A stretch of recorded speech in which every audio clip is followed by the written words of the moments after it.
at Microsoft to really, as she liked to say, her income come in now through her dividend checks. That's where her income comes in, right? And so she's telling me about you. She's telling me about your Instagram Live, and she's sharing with me what your 4 pillars are. And then she also mentions to me about my aunt having you on Clubhouse. And I said to you, so your team will know, we were all over each other, but just weren't connected. You were connected with my sister and connected with my aunt. And so excited to be here with you this evening. Excited to share with you what our beliefs are, what our values are. Talk to you about some things that we're doing that are in alignment with what you're talking about. But more than anything, to also say, as I shared with you privately, just so proud of the impact that you're having on your own personal life, but also the impact that you're providing on giving knowledge to the greater community. So excited to be here. Looking forward to the conversation this evening. Thank you so much. That means so much to me. And, impact over everything. I recently started a podcast with a colleague of mine, and we named it that, Impact Over Everything, because, that's our goal, right? Our goal is to make sure that we are affecting lives, right? I have it's actually my line brother, a good friend of mine, and we don't always see eye to eye on things. In particular, not to get political, but, he's Republican, I'm independent. And I'm a Democrat, so we got all three. Hey, there we go. There we go. And I understand his perspective. For example, he was a fan of our previous president, and I wasn't. And we spoke about many things, and is probably one of the only people that I've ever met that could articulate to me why he was a fan of our previous president, right? And one thing he said to me is like, Beez, I don't really believe in racism, right? And I was like, what do you mean, man? I was like, bro, I see racism all the time in different ways. He's like, yeah, but to be honest, I feel it's a crutch that our people would utilize. He said, if you can make it, Beez, and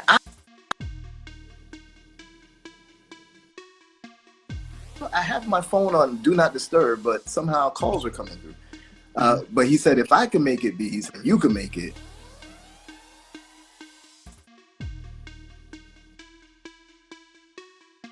All right, there you go. Sorry about that, sir.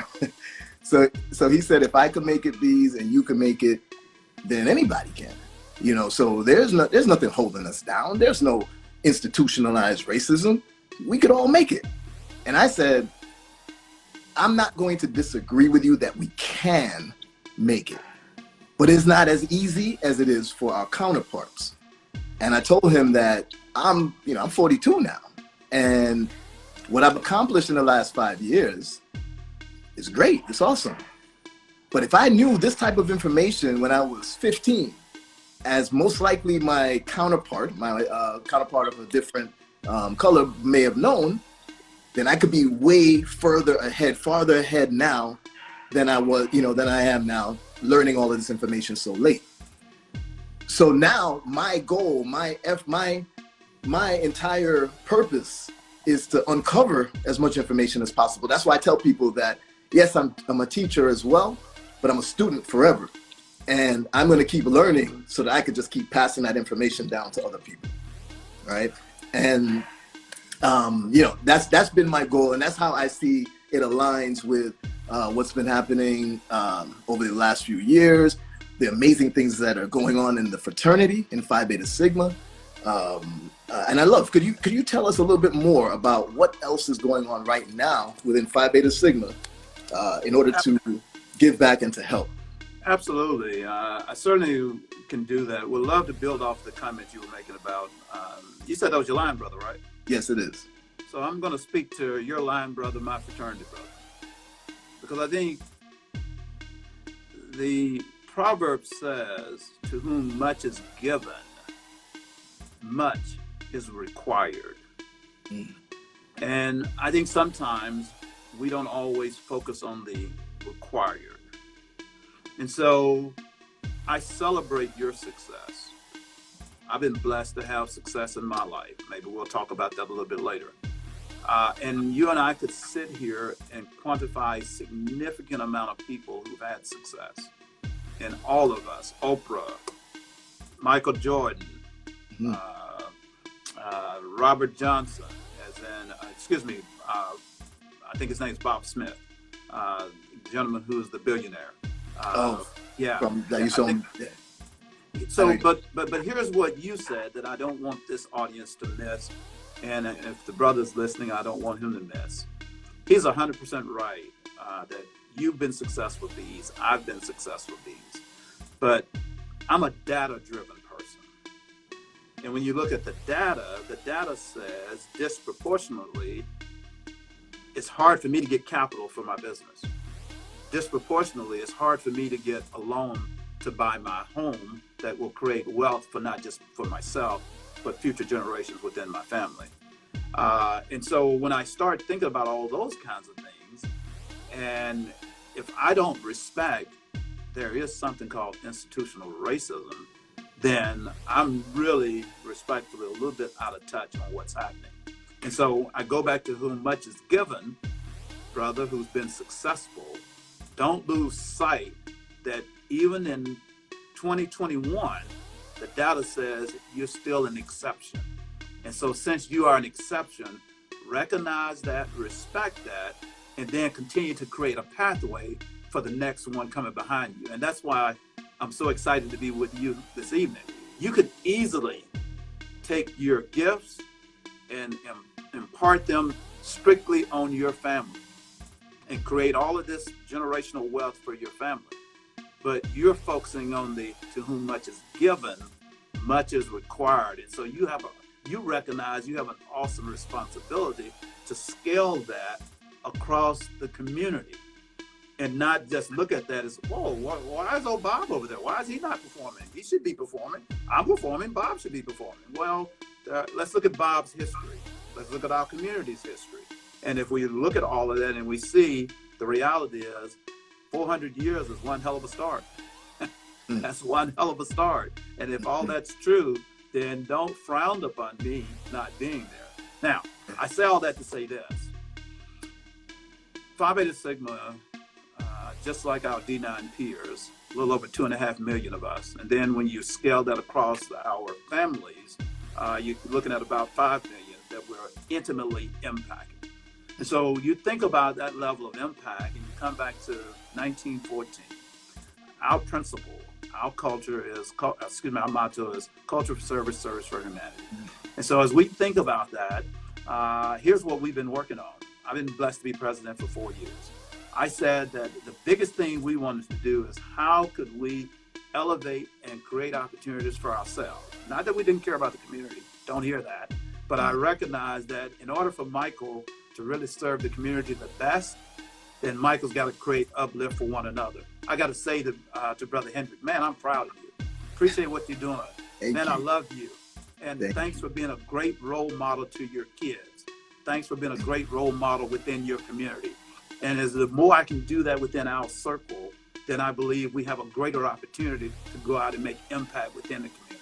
And so, bigger and better business, you know, here's what I was looking at today. And I know you know this, but I think it's important.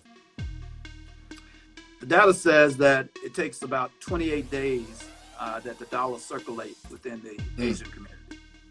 The data says the Jewish dollar circulates about 19 days. The data says that in the Hispanic community, it circulates about 7 days. But then the data also says within our community, that community that our fraternity brother said, anybody in that community can make it. It circulates in our community about 6 hours. 6 hours. Now, here's what our spend look like. Our spend looks like about $1.3 trillion. But yet that spend only circulates in our community about 6 hours. So what Phi Beta Sigma is saying, hey, you know what? Sigma Beta Club member who's about 13 years old, we want you to really understand financial literacy now. So that when you graduate from high school, graduate from college, you understand the power of the dollar. Here's what Phi Beta Sigma also says, that our chapters and our members, as we really work towards advancing the empowerment of African American businesses and promoting them, and we want to really allow that dollar to slow down and stay within our community, let's really don't just patronize an African American business, let's adopt one. And let's challenge our community, and community meaning our members and our families, to support that business. And then, you know this because you're a businessman, let's not just do that from a verbalization perspective, let's quantify that. And so now our 700 plus chapters, we're out there doing that.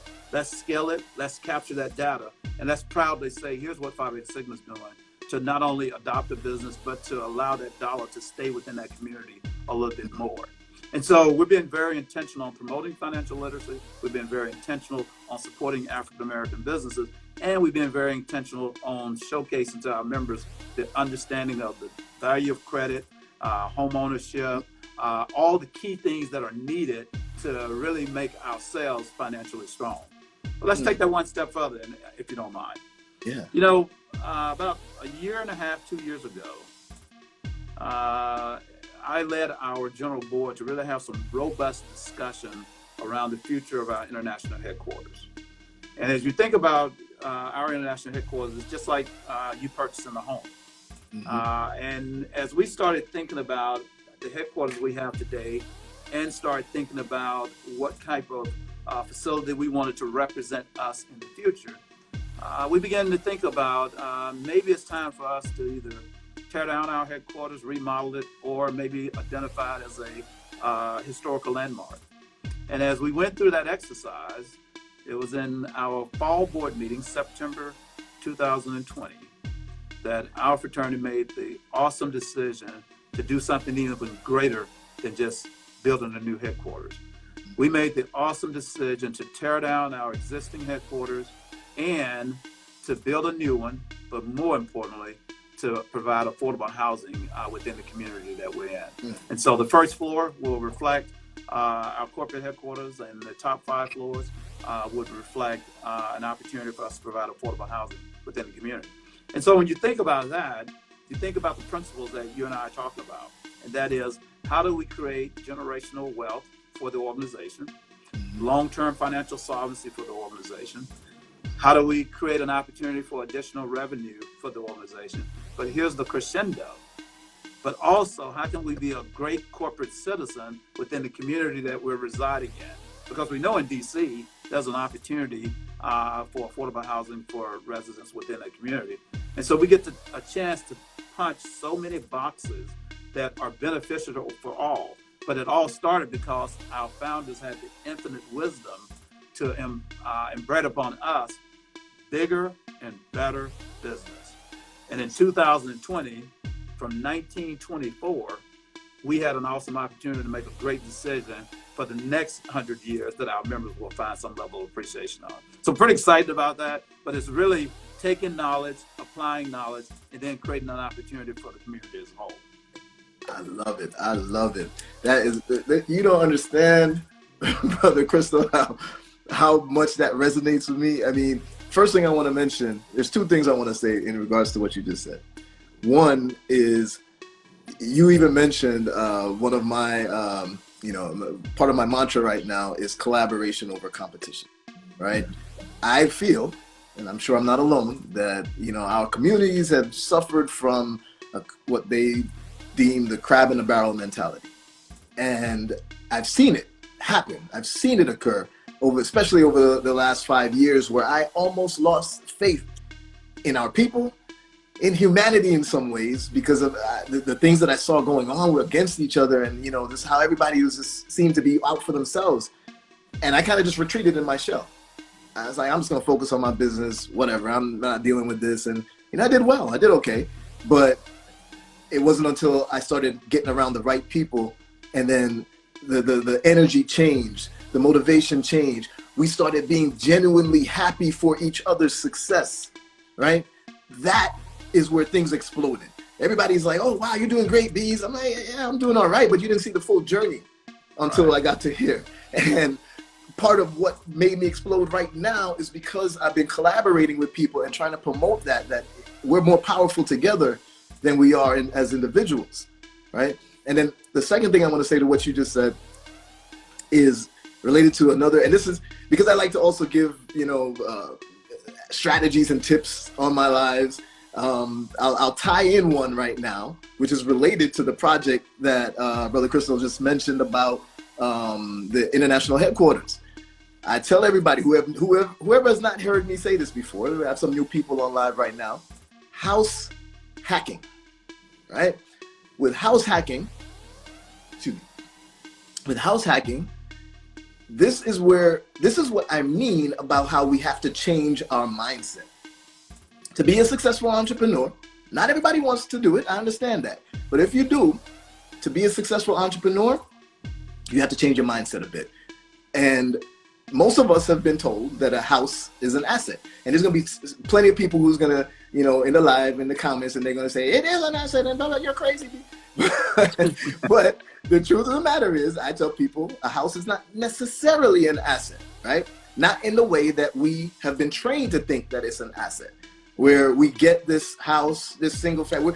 I want to buy my dream house, my dream home, and I spent $900,000 on this dream home that I don't really own until I actually pay the bank first. And if something happens, the AC goes out or whatever, I have to pay to fix that. So what's the true definition of an asset and a liability? An asset technically is something that's going to put money in your pocket. A liability is going to take money out your pocket. So a house in the traditional sense is both an asset and a liability, because most people are focused on the appreciation of the house. But what we do, when I say we're changing our mindset on things, becoming more creative with things, and this is nothing new, what we do is, okay, let's consider a multifamily property, right? So now, if I go get a multifamily property and I live in one of those units, and then the other units are rented out, I'm getting cash flow. That's right. That cash flow is putting money into my pocket. I'm not paying my rent or mortgage because I'm living in this place that's being, the costs are being covered by the other tenants, and it's still appreciating just like the single family home would appreciate. So just changing your mindset a bit into things like that, it helps so much. And what Phi Beta Sigma has done with international headquarters, what we're doing right now is in essence that we are, as businessmen, we're also going to be creating a new revenue source for the fraternity. But at the same time, we are, service for humanity. We are providing a service. We're providing, we're giving back to the community. So I just wanted to like draw a highlight to that, because it's important for people to realize that you have to be creative in how you're thinking about things. You have to challenge everything that you were taught, and you have to see how you can turn a liability into an asset, and also always focus on that impact, trying to give back to your community, give back to those around you. That with that formula right there, you can't go wrong. Oh, absolutely, absolutely. And how do you leverage your resources? We're fortunate to have an opportunity to work with Don Peoples, the premier commercial developer in the country. You think about that, and you think about we're leveraging resources who can certainly provide talent to us. But here's the key: turning that dollar. So we're having an opportunity to partner with African American businesses, Don Peoples Company. We have an opportunity to partner with African American contractors, subcontractors, and so we're going to get a chance to really turn that dollar many times on this major project. And at the end, it's going to be a huge win, we believe, for the community. And I think it fits right into, again, what you're talking about. And it fits right into what I believe is paramount on your listeners. A $20 million piece of property versus buying that $150,000 house, $500,000 house, heck, $1 million house, whichever one it is. How do you prepare yourself? Phi Beta Sigma had to prepare itself for this type of project many years ago. When I bought my first home, I was 25 years old. I bought a $72,000 piece of property. This was 1987 or 88. I think it was 88. It was 88. Yeah, we got married in 87. And so how do we prepare for that? it was making sure credit was right, making sure savings was in place, and taking that leap. And I've been in a home ever since that. And every time I've gone up to a bigger house, a bigger house, a bigger house. And as I've grown up, it was the things that I did in 1985 when I graduated from college, and getting my first job and recognizing I didn't need the big fancy car. I didn't need the real expensive clothes. I didn't need all of that. What I needed was, how was I preparing for my future? And here's the thing, Beez. We're sitting there having a great fraternity conversation, but it was a fraternity brother who tapped me on the shoulders, who was doing financial investing. When my daughter was born in 1991, my first child, Lauren, he started talking to me, hey, Michael, it's time for you to start thinking about preparing for your daughter's college education now. And it was because of him tapping me on the shoulder. I'm seeing the success he's having. He's living in a huge home. He's a retired military guy, and he's been investing all during his military career as well as post-military career. And he says that to me, and so I start doing that. I'm growing in my career. I invested these in 1992, 93, somewhere thereabout. $183 a month in 2 mutual funds. One of them was $100 and the other was $83. As I'm growing in my career, I'm getting bonuses, I'm getting equity as I'm growing. To this day, I never had to draw that money down out of my savings. Never had to. And here's the good news. My daughter and my son both graduated from college 100% debt free. There we go. And so I'm saying, but it was a fraternity brother who tapped me on the shoulder, just like you're tapping this whole community that you're speaking to, that, hey, Michael, prepare for that now so that when the opportunity to make yourself available, you'll be ready. Did I have to make some sacrifices for that $183? Back then when I was making, I think, about $22,000 a year, very young, straight out of college? You better believe I did. But boy, it paid off for me long term, and it's still paying off for me. And so, you just got to leverage the resources, and you got to make the necessary sacrifices that's going to create the win that you're in search of. I love it. I love it. And I'll give everybody a little bit more insight into that, because a lot of people come to me and say, well, where do I even start? Right? And, I really wanted to make a change in my life. Where do I start? And Brother Michael just told you guys the keys. The first thing, and I'm surprised, I'm gonna tell you, Brother Cristal, that you're just a little bit older than me, not much, and so you're, I would say you're the generation before me, right? And that generation, to my knowledge, has not always been big on credit and the belief in credit. I grew up, and maybe it's because I'm Caribbean, but in a Caribbean household, it was stay away from credit. Stay away from it. Debt is bad. And that was pounded into my head. And in college, I started challenging it. And then I didn't mess up my credit in college. But it wasn't until a few years ago that I was my credit was decent. I think it was like 750 at the time. And I was trying to get a loan from the bank to purchase some real estate. And they said, hold on. They're not gonna lend out just yet because there's some fear in the economy or such, and they just wanted to, they were holding back on their lending. Then I said, hold up, you won't lend me X amount to get this real estate that I'm trying to purchase, but you just gave me like $50,000 credit limit and a card. So then I started, actually it was like $30,000 at the time. So I was like, hold up, something here ain't right. And then I realized credit is one of the only things that we can manipulate. I can't change by myself. I can't change the bank's policies, but that's why we got to tap in with our politicians to be able to help us to do these type of things. But right. I personally can't change it directly by myself alone, but I can change my credit score. I can manipulate my credit score. And for those of you out there who think that you can't, it's like, oh no, but I owe this money and this and that. Well, let me give you an example.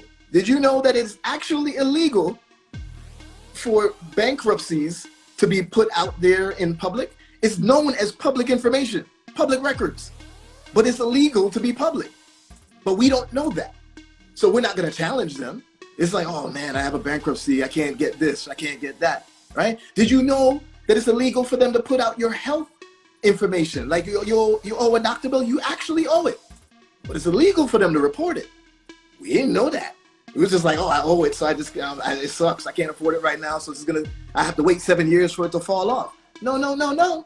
So once I realized that I could manipulate credit and remove anything I wanted from my credit report, and then get funding in my business name so that it doesn't affect my personal credit, it changed the game for me.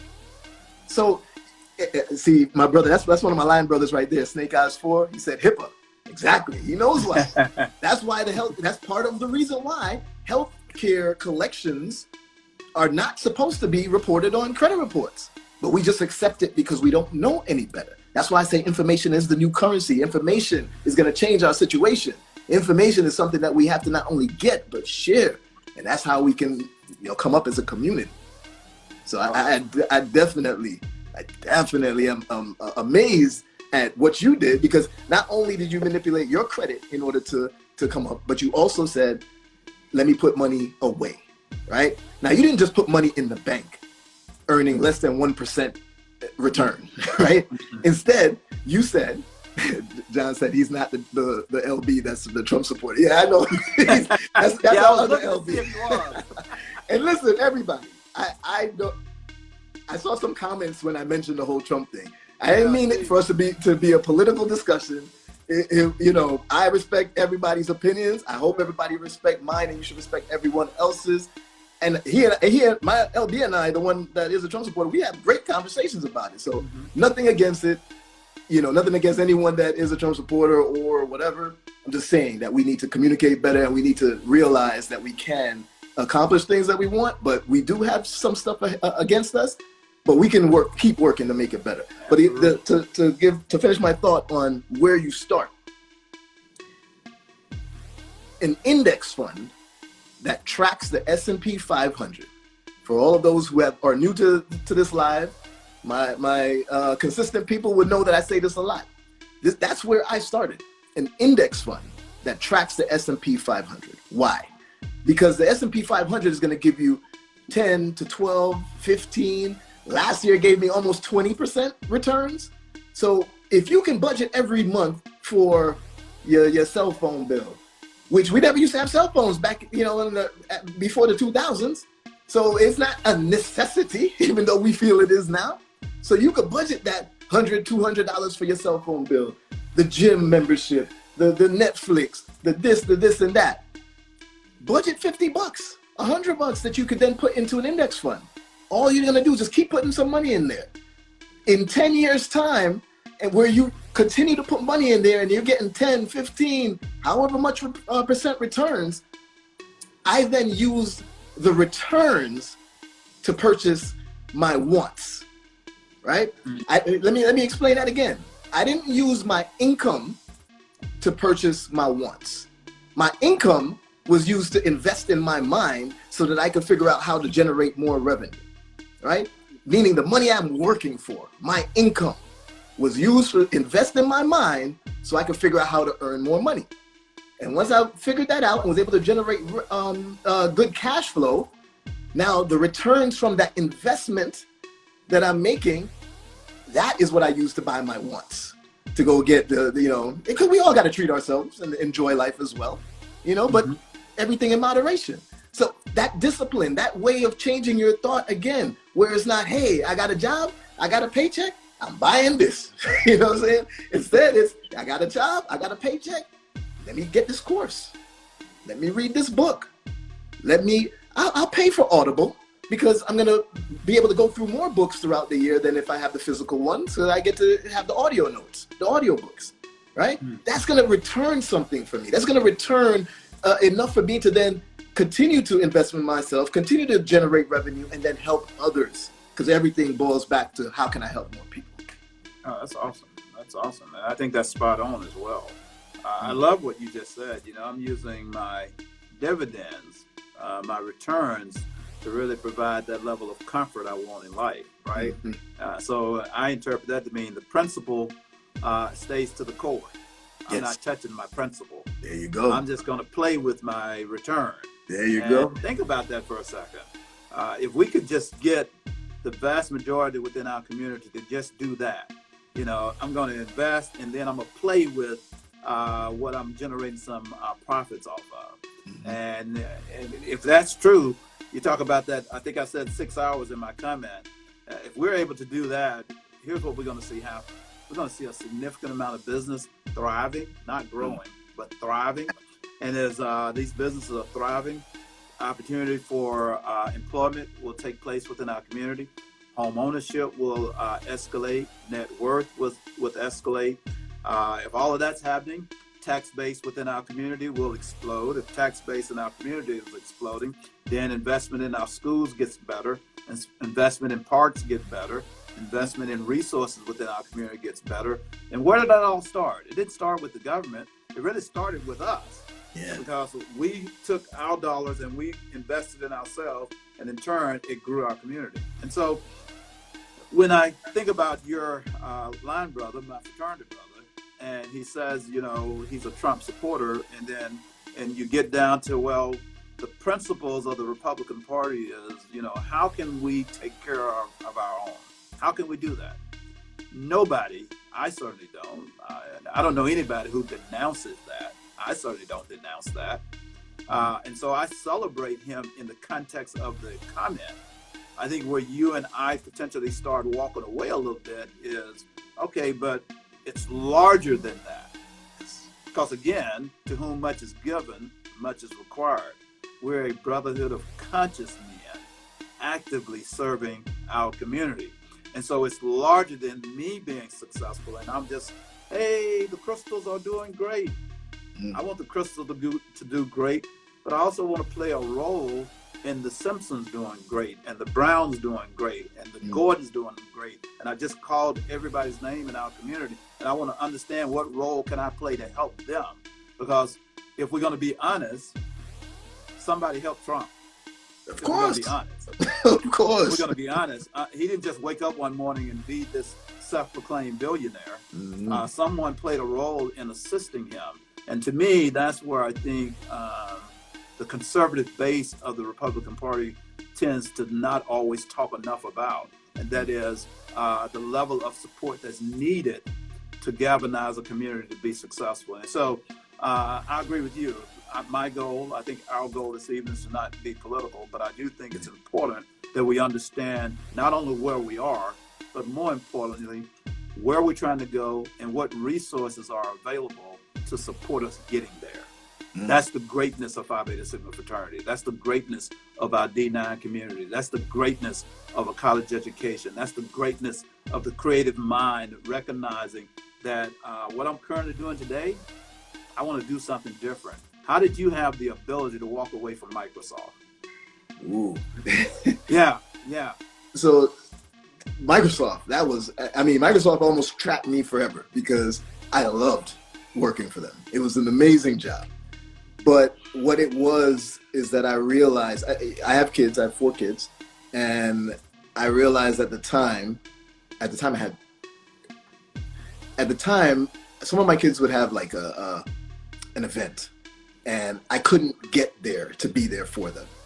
And that was where it started hitting me that I felt like, okay, this is not what I expected life to be, right? So that's where I started to get that bug that I really need to walk away. And I was always an entrepreneur, but I always kept one foot in the corporate world because I had kids, and I was like, I just need that safety, which is which is a misconception, but I needed that security from the 9 to 5. So what ended up happening is I did the unconventional route.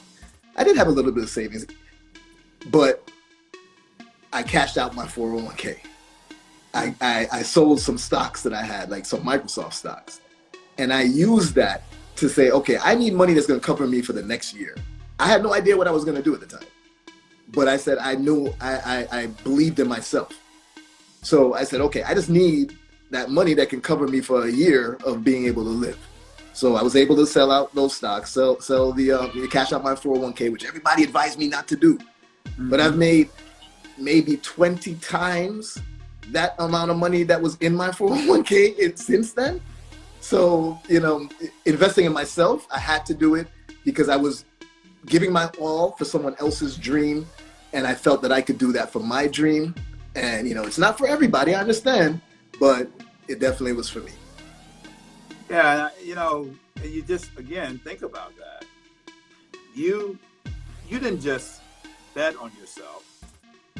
You knew what you were doing at Microsoft. I think I could do this for myself. And if all of that is true, how do I create capital that gives me that launching pad to escape? Now, here's what the data says. The data says if you and I were to go and look at Warren Buffett's background, if we would go look at Donald Trump's dad's background, if we go and look at any major successful businessman, whichever way you want to look at it, we will see that that individual took a major risk on himself. But it wasn't just a risk, and I think your audience will appreciate this. It was a calculated risk. And because it was a calculated risk, it generated the type of future return. Why do I say future? You might not have got immediate success on round one, but because you knew what you were doing was right, and right would be committed to the customer that you were attempting to serve, you knew that the long-term success was forthcoming. And so you think about cashing out your 401k, you probably would not tell your audience to do that. Yeah. On the surface, you probably would not tell your audience to do that. But you probably would in a one-on-one or maybe in your roundtable discussion. If you're really struggling on getting capital and you're sitting here with $1 million or $500,000 in your 401k, and you believe you've got that great creative nugget that will resonate with the customer base that's not being serviced, you better cash that darn thing out. And you better cash it out with anticipation that this is going to hit. And so that's what we're not accustomed to doing. And the reason we're not accustomed to doing it is because we haven't had the visibility for the conversation. We haven't been in a position to create that type of an outcome. And our reality is comfort when you don't have anything is your best friend. And so when you come from an environment where you really haven't had anything and you're happy when you got the roof, but God forbid if you get the nice roof over your head, you're able to not just pay the bills, but maybe vacation.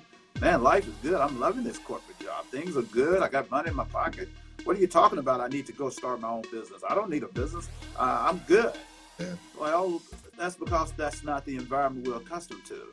But here's the good news. There's always good news. The good news is your children won't be afraid of that. Your grandchildren won't be afraid of that. And that's what we have to think about. How do we create generational wealth for the future? And that's what we're really talking about. When I say we're excited about doing financial literacy for our members, yes, we are. But here's what inspires me.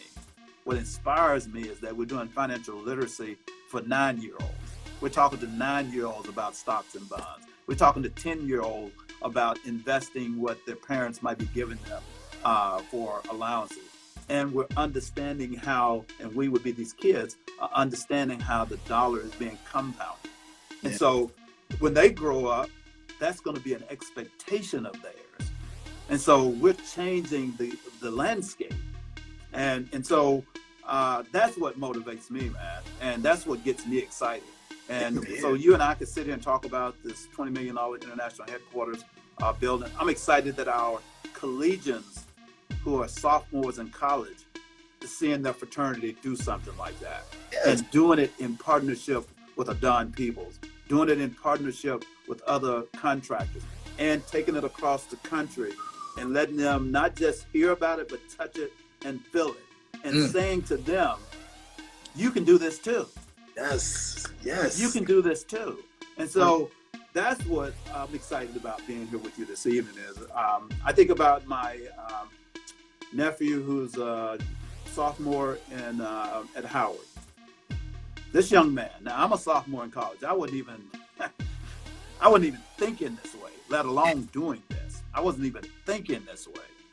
But this young man is a sophomore in Howard. He's already investing in crypto. He's already investing in coins. He's already having good conversations with his extended family about how he's investing and utilizing and talking about where his portfolio stands. Has a desire today to be an attorney. He has an internship working for an attorney this summer. Good news is not paying him one red penny, no harm, no foul, but prepared to give an extensive amount of experience and committed to staying with this young man all as he goes through college, as well as he goes off to law school. But I'm saying, think about this now. This is a 18-year-old kid who's already understanding through the support of his aunt, that would be Carol, of the value of investing and recognizing that if I do this now, this will be my culture when I grow up. So imagine what his kids are going to be like. Imagine what his grandkids are going to be like. And imagine what the success is going to be for him. That's what we're really talking about. And to me, that's what gets me excited. And we can start with ourselves. Yes. And ourselves meaning our nephews, our kids. Cascade that out in the community. And before you know it, the whole community will be thriving. And that's what I think your work is doing, Beez. And I think my hope is the vision that we're bringing to the fraternity through our Bigger and Better Business initiatives, our webinars we're doing for our members, financial literacy that we're creating for our Sigma Beta Club members, how we're really connecting in the community through our Black Spin, how we promote Sigma Business Week annually, where we ask all of our chapters to go out and truly support and invest a business, adopt a business, showcase it. Mid to late 80s, Phi Beta Sigma fraternity today is still the only D9 fraternity that has a credit union that we provide loans, investment to our members. 2-3 years ago, when the government shutdown happened and employees were being furloughed, Phi Beta Sigma took care of its members, and not just our brothers, but we also took care of our sorors. Well, we created an opportunity that if you needed a short-term loan, we were there for you. And so this isn't just conversation for us. This is something that we are very sincere on. It's something that we're passionate about, and it's something that we attempt, because we're people, we're not perfect. It's something that we attempt to role model as well. And so when I ran you down to connect with you by way of Carol, it was to say, hey man, I see what you're doing. Carol told me about you. I went out and read about you on Black Enterprise. I came to your social media platform, saw what you were doing. And I was like, hey, I would love to connect with you. But more importantly, I would love for our Sigma Beta Club members, our collegians, and our young alumni to look at a Microsoft alumnus who said, great company. It was fun while it lasted, but I'm going to take my talent. What did LeBron James say? I'm going to take my talents to South Beach. South Beach. You took your talents to South Beach as well. And we want to see an opportunity for our members to wrap their arms around that.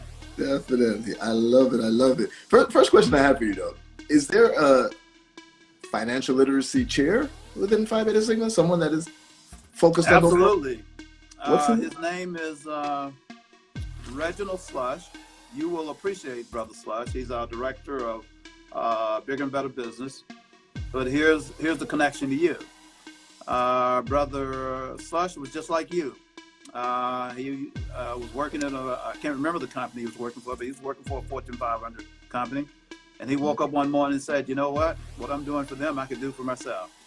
He's been in business now a little over 10 years. He's out of Dallas, Texas. And I'll tell you, Brother Slush has done a phenomenal job of really driving the engagement of our members and our chapters around Bigger and Better Business. And I think part of the reason he's been very successful is that the membership can look at him and see that he doesn't just talk about it, he practices it, he role models it. He's had a level of success in his career. He's been blessed to hire some brothers to work for him. And so he's not just talking the game, he's living the game. And because he's been talking it and living it, and those two have merged together, it's created a huge level of engagement our members on connecting. So yeah, I can certainly, as you and I are doing now, certainly can text you his information. And he was aware that we were going to be on tonight. He might even be on here as well. But certainly we'll connect and make sure that you all get the connection. Awesome. Thank you. And Brother Cristal, do you see the last comment in there from one of our sorors, Vend Her? I don't, but what did she say? He said, Beez. Carol's probably laughing at me. She's like, he doesn't know what he's doing on Instagram Live. She says, Beez needs to be presenting at the next conclave. Well, why don't you tell her? Why don't you speak to that? Since she's out there reading minds, why don't you speak to that? Well, I have the extreme honor that Brother Cristal has invited me to speak at our conclave, a keynote speech on Friday. And I was speechless when I heard it. And yes, I will be speaking. I like to speak in a way that's more interactive. So I hope brothers are there ready to ask questions, ready to interact, because it's not just me preaching and teaching, it's us sharing knowledge. That's why I created a round table, because I wanted us to share knowledge, not just me, preaching and teaching. So yes, thank you very much, Brother Cristal, for that invitation. It's a blessing and an honor, and I will make you proud during conclave for sure. Yeah, and again, just think about what we're talking about tonight. Think about what you're sharing with your audience, and then just think about how can we create uplift for one another. You're going to have a chance to speak to our collegians, opportunity to speak to our young alumni, but more importantly, you have a chance to speak to the members as a whole. Yeah. But what's going to be important is the subject that you're going to share with them. And it's very consistent with the subject that you're sharing tonight. The salary is important. What I try to tell collegians and young alumni is as you graduate and pursue that career opportunity, put your conversation around compensation. Compensation is greater than salary. When I graduated, I didn't know anything about equity. I didn't know anything about bonus. Nobody told me anything about that. I learned those things over the course of my career. And so again, you think about me having a chance to share with a collegian and a young alumni. Hey, you know what? You want to go and really thrive in your career? Man, you really want, yes, salary is important, and it is. But what's really important is compensation. 100%. Where are you on bonus? Where are you on equity? Because you're going to discover sometimes those are going to be really larger than what your salary is. Yes. And you talk about that dividend and living off of that beyond just your salary. To me, that's where I was in a position to never have to touch that investment I made for my daughter back when she was born. It was through bonus, and it was through long-term bonus. It was through equity and having that level of success and really being rewarded for the results that are being generated. And if you're just going to work every day and thinking about a salary, that's beautiful. Don't misinterpret that. But how do you position yourself to get into another realm of responsibilities that will create that wealth creation that you're talking about, that all of a sudden, salary, man, what do I make a year? I hadn't looked at my salary in so long that I'm thinking about all the other pieces of my compensation. Yes. And so my hope is, as you come and talk with our members, is to really challenge them to think differently, prepare themselves differently, and then what real success look like. People are now saying success isn't about how much you're making. Success is how much time do you have for yourself. Yes. Warren Buffett says he's making money when he's sleeping. Exactly. If you're not making money when you're sleeping, then you're far behind. You're not making money. So well, I need to turn this off and go to sleep, man, because I like making money. Definitely. Okay, before we continue, everybody, I appreciate the love that's in there. I see all the messages going by. Thank you so much. Tap in 3 more people. We're still going. I'm not going to keep Brother Cristal all night, but I'll probably go all night even after I let him go. So yeah, tap in some more people that needs to hear this message, that needs to hear this conversation, because as Brother Cristal said, I don't even know if you know this, but one of the videos that I have, well, you said that you did look through the videos, but one of the videos is change your conversation, change your compensation, right? Yeah. And it's central to my 4 principles of success. Networking. It's not just who you know, but who knows you. You have to get out and network. Leaving some people behind, who you have around you. Unfortunately, not everybody could come on that journey with you. right? So you have to leave some people behind. You can still be friends, family, whatever, but they're not on that journey with you. Buying seats at tables. It's important to get in the room. It's important to be willing to invest in yourself again, right? You may buy a seat at the table, a mentorship. You may buy the more expensive conference ticket, the business conference you're going to. Why? Because then they're going to be around some bigwigs that maybe you want to, one, network with when you already left some people behind and you bought these seats at the tables. But then number 4 is that you have to build your own table, right? So when you buy these seats at the tables, you can get, and you're going to network with all these people and you're going to get your name known and such, but you want to find your pack, your tribe, right? This is where we get back into that collaboration over competition. We're stronger together. So build your own table of others who can come up with you, that you're on that journey together, and then you can accomplish even more, right? So one thing I want to say, so I see everybody talking about change your conversation, change your compensation. That's actually my daughter right there. I rock pretty. Oh, that's I rock pretty? Okay. All right. Well, she's family to me. So good to meet you, I rock pretty. All right. So the other thing now is, you mentioned some things that I have to, and I only share some of this with my roundtable members and my academy members, right? I'm sorry, I share everything with everyone, but I only go into deep with my roundtable members, right? This is a concept called infinite banking. Are you familiar with that? You are. Perfect. So as you were talking and you mentioned that salary shouldn't be your main focus when it comes to compensation.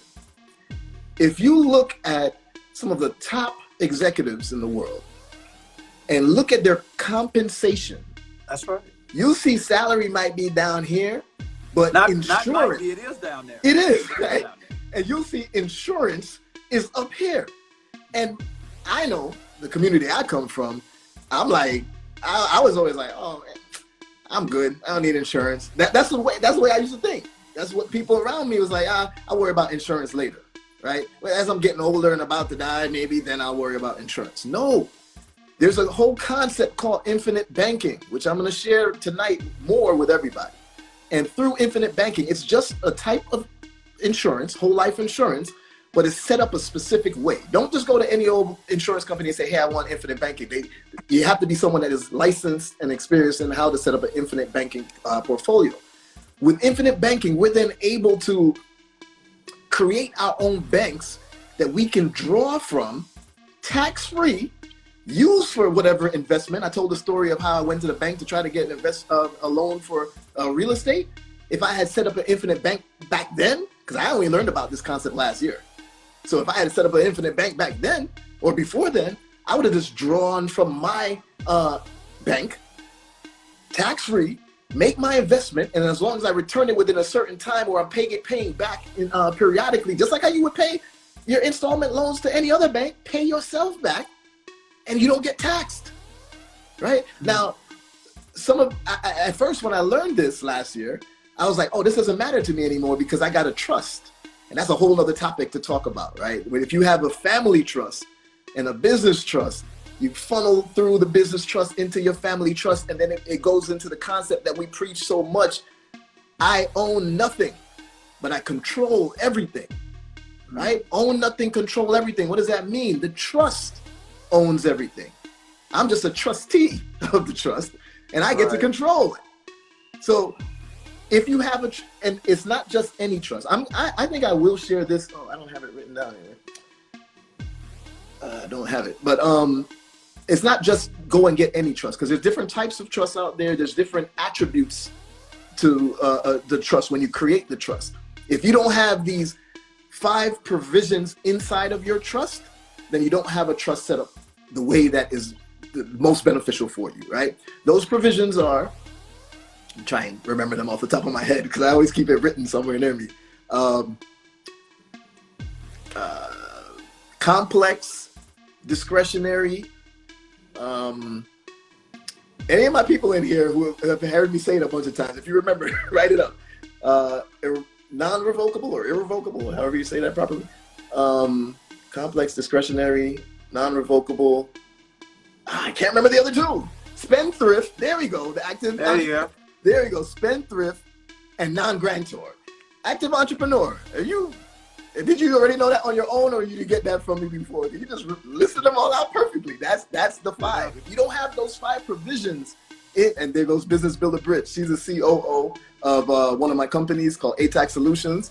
Thank you, Britt. Appreciate it. I call her my second brain because anything I'm about to think of, she knows it right off the bat. Okay, active entrepreneur. She's in RP, Recession Proof. That's another group that we have. There's so many people coming together right now, brother, that is working together and showing the power of unity. So I love it. I love it. But yes, I used to think that the infinite bank wasn't even that big of a deal because I had the trust set up already, right? But then I learned you could even take that infinite bank and anywhere you change money. So from my business trust, I put money into the family trust. Well, I set up an infinite bank in between it. So then the money goes into the infinite bank and then I take it out there. Why do I do that? Because then it grows in the infinite bank, right? I know that a lot of you may be like, well, what in the world are you talking about? And I'll dedicate a live to talk about it more, maybe next week.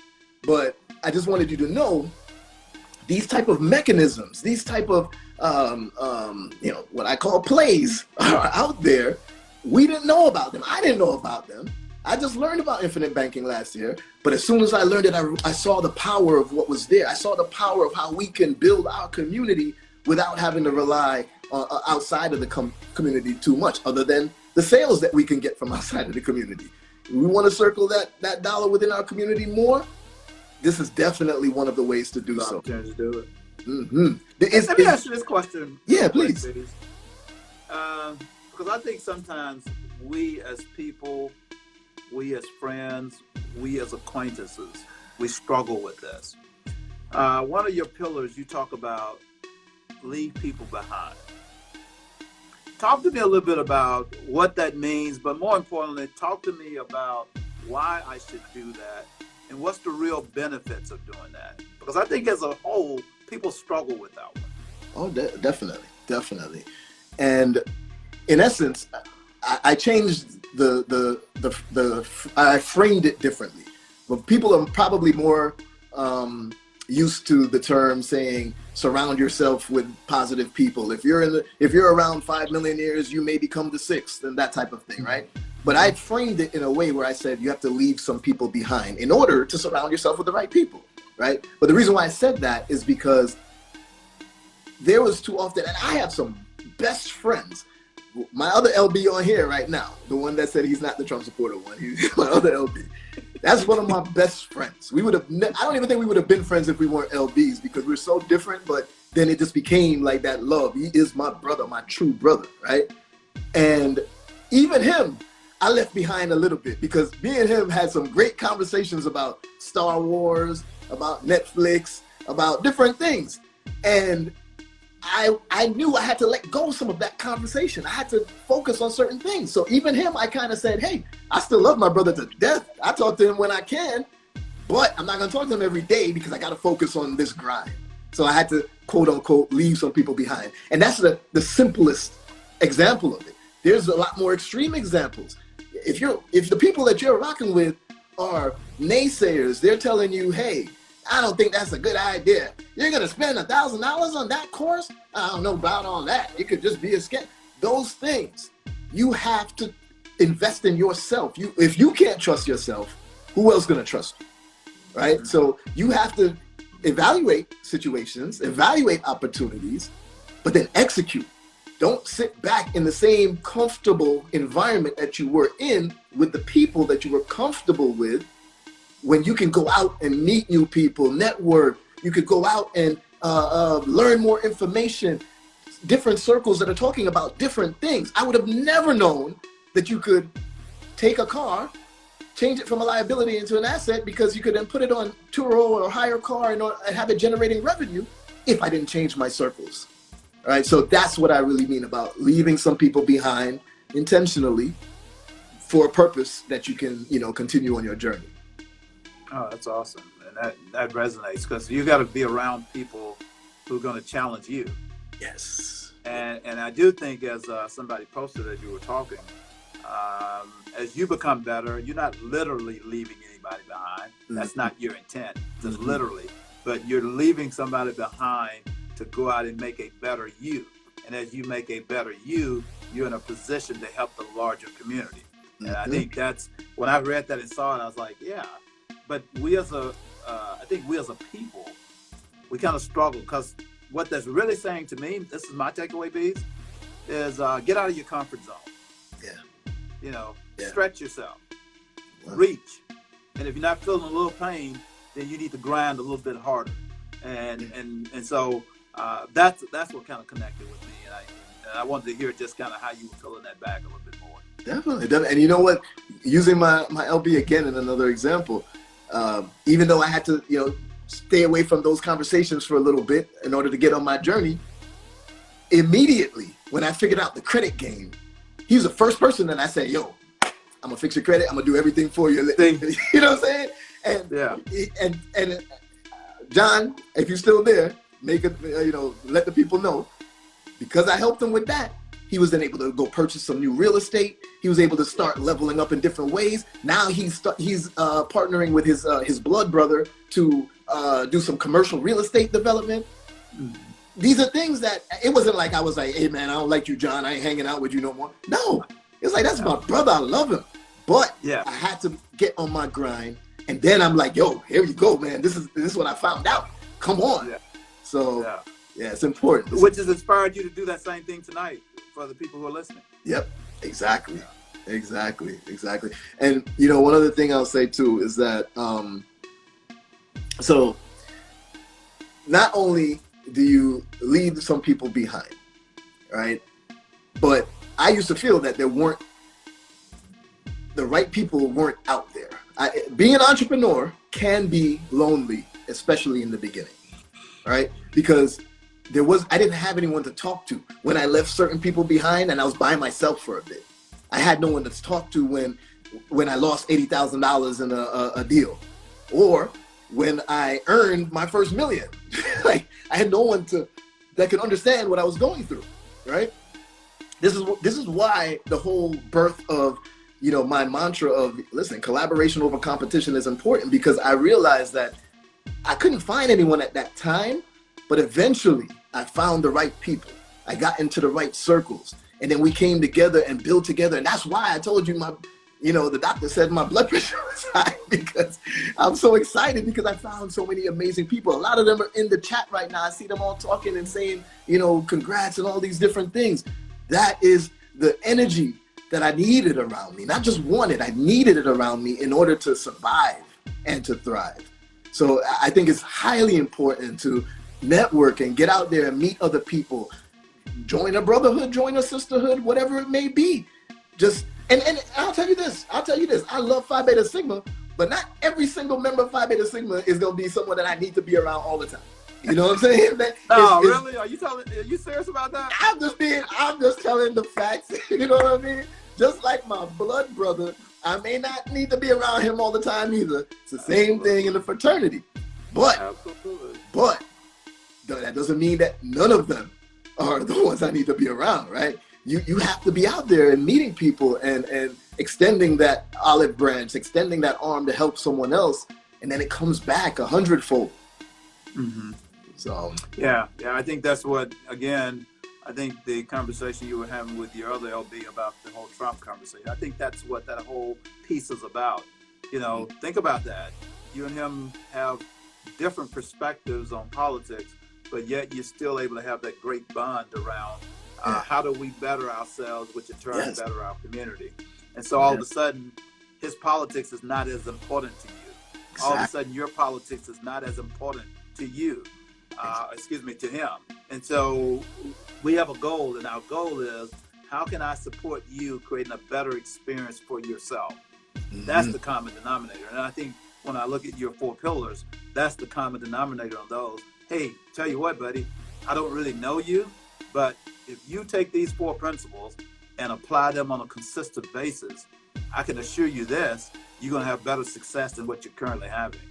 And to me, that's the foundation of what you're putting in place. And that's the level of attraction here, whether Phi Beta Sigma, Omega Psi Phi, Alpha Phi Alpha, Iota Phi Theta, it doesn't really matter what colors you're wearing. In this example, the only color that's important is how do we get to that green color?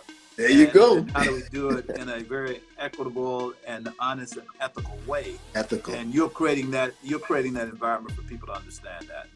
And that's why I'm excited about being here with you this evening. Thank you. That's why I'm excited to have you here. And I'm definitely excited to reach out to Brother Slush. Is his name? Slush. Yeah, Slush. SLUCH. Oh, CH. I put SH. Yeah. Okay. Yeah, SLUCH. Okay. I'm excited to speak with him. I don't know if I mentioned this to you, but I also am starting a nonprofit that the focus is to teach financial literacy to kids. And I'm taking the platforms, the programs that I created, the business builders methodology that is the core of these programs that I use on the roundtable and in my academy.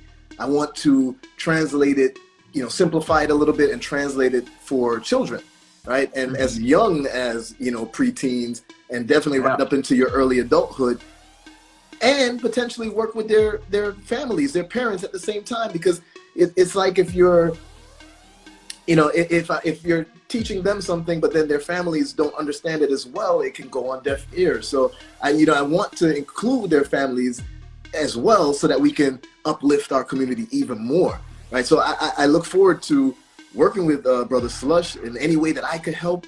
I think it's also important to reach the undergrad communities, our undergraduate brothers, as they just start college and don't know where to go. I was lost in college. I knew what I wanted for the most part, but I was lost. It was like, wow, like, how does life work, right? Like, what things how am I paying taxes? Like, what do I got to do for that? All of that was just lost for me, So I want to give people that opportunity so that they know, hey, here's some things that you can do, right? And for everyone on the live, let me explain one quick thing about what the business builders methodology is. In the past, I had tried to start many companies, and I followed a path of what's more the typical tech startup path, meaning, okay, I get my founders, we go through a round of funding from family, then a round of angel investment, then we get into the venture capital level, and then we're giving away equity the entire time in our company, right? And that's good, that's one way. That's how the Airbnbs or the Ubers or the Google or whatever were created. And, they grinded just on that one business because they wanted to make it into $1 billion business, right? So what I changed is the approach. As a small business, I'm okay staying as a small business for a period of time, right? So what I did was I was able to say, okay, since I taught and enacted scaling businesses through process, systems, and people for large Fortune 500 companies during my corporate career, why can't I do that in my entrepreneurial career for myself and for others? So I simplified it for the small business and said, okay, I can build, choosing the right business model each time, I could build multiple businesses that are somewhat autonomous, right? They're operating without me because I have the process in place, I have the systems to automate, and I have the people to elevate me up out of the process. Then when that's cash flowing, I could go to the next one and the next one and repeat and repeat. So now I have multiple small businesses that are the ones that just started in the last few months are in mid to high 6 figures, and the others are in 7, and even one getting, is in the 8. And, with all of that, I'm okay with that. There will come a time where I may say, you know what? Maybe my Seller Kai business, I really am, it resonates with me the most, and I think I could take that to $1 billion. And I may, who knows, maybe I sell the other companies. Maybe I just keep it running because it's automated anyway. And maybe I just double down on that one now. And I'm gonna say, okay, now I'm gonna follow the more typical model because I'm gonna take that one to 8 figures. What it takes to get your business to 6 figures is not necessarily the same thing it's gonna take to get it to 7. Not necessarily the same thing it's gonna take it to get it to 8 and beyond, right? So what I know I need to do to become a $1 billion business with any of my businesses, I'm not doing it just yet because I'm fine where I'm at. I'm not greedy. My goal right now is that I want to focus on giving back and showing people that there are multiple ways to do this. You could do it the way of, hey, I'm gonna do the tech startup and I'm gonna grind and give away equity. I'm gonna get, $5 million venture capital investment and just keep it growing and on and on and on. Or you could do it the business builder's way, where it's like, hey, I can manipulate credit in order to launch businesses that I have my own capital for. Then I could put in infinite banking. Then I could automate with processes and systems and people. Then I can rinse and repeat and do it for multiple and enjoy life. So I just wanted to say that so that you understand kind of where I come from, what it is that I'm teaching. That's the basis of it. And the last part I wanted to add is I told you my 4 pillars, but I had amended it recently over the last few months. The 4 still exists, but think of it as a house. So I put a foundation of financial literacy, right? Because that's important. And then a roof of always seeking knowledge, right? That's when I tell everybody that I'm forever a student, because I'm always learning new things. Things aren't going to stay static. They're always changing. So if you don't adapt to the times, like, look, fintech. I talked about fintech at the beginning of this call. That's brand new. And it changes the way that we get access to capital now, because it's no longer dependent on our credit, but our revenue. So forever seeking knowledge on the roof. Now I've built a strong house with my 4 pillars, foundation of financial literacy, and the roof of forever seeking knowledge. Well, the foundation is important. You got to have it, right? Definitely. You got to have it. Well, Brother Cristal, I don't want to take up. I feel like we could talk for another 4 or 5 hours, because I got so much other things that I wanted to get into. I would love to talk about the trust. I would love to talk about more of what Phi Beta Sigma is doing. I know there's so many ways that we could work together. There's so many ways that all of our brothers could work together to uplift each other and uplift the community even more. But I don't want to keep you forever on this call. So yeah. I just want I'm sorry, go ahead. No, I just want to say I just really appreciate you coming on this call. I thank you for the insight that you've given. And, I would love if you could leave the audience with, a takeaway of how they can help our community, help participate in maybe in the programs that Phi Beta Sigma is doing, or any programs that they can reach out to in their local areas that they can get, to join in. Anything that you could give would be much appreciated. Yeah. Absolutely. Let me start first, Beez, by just saying thanks, man. Thank you for what you're doing, but not just on the substance, which I think is just phenomenal, but thank you for the humbleness. Thank you for the character. Thank you for how you're presenting yourself and making it so easy for your audience to understand and see the relevancy of, if you want a better life, if you want economic strength, if you want to really prepare yourself financially for tomorrow, it's okay to go to a great help book. It's okay to go online. It's okay to even join this fantastic course at the Wharton School of Business. It's okay to do all of that. But you know what? You have an excellent resource right here with Beez, and you're providing that level of insight to your audience. So a huge thank you for doing that. Thank you. I think it's important as you're building wealth that you understand it's a journey. It's not a sprint, it's a journey. And as you're really preparing yourself for a journey, you know that there's an opportunity for serious sacrifice. And so what kind of discipline are you bringing toward this adventure that's going to really ground you when the tough time comes along? What's the tough time? That distraction. Define your distraction to be whatever it is, but it's going to always show up. And if you're committed to the goal, then you're going to have the strength to rise above that. And yes, to me, that's the big point of difference. What's my goal? I knew my goal was for my kids is that I did not want them to be straddled with debt going off to college. And I felt as a father, brotherhood of conscious men, conscious husbands, conscious fathers, I knew it was my responsibility to set the table for that. And so Lauren is every bit of 2 years old, but she doesn't know her daddy is already at that moment preparing for her college 18 years from now.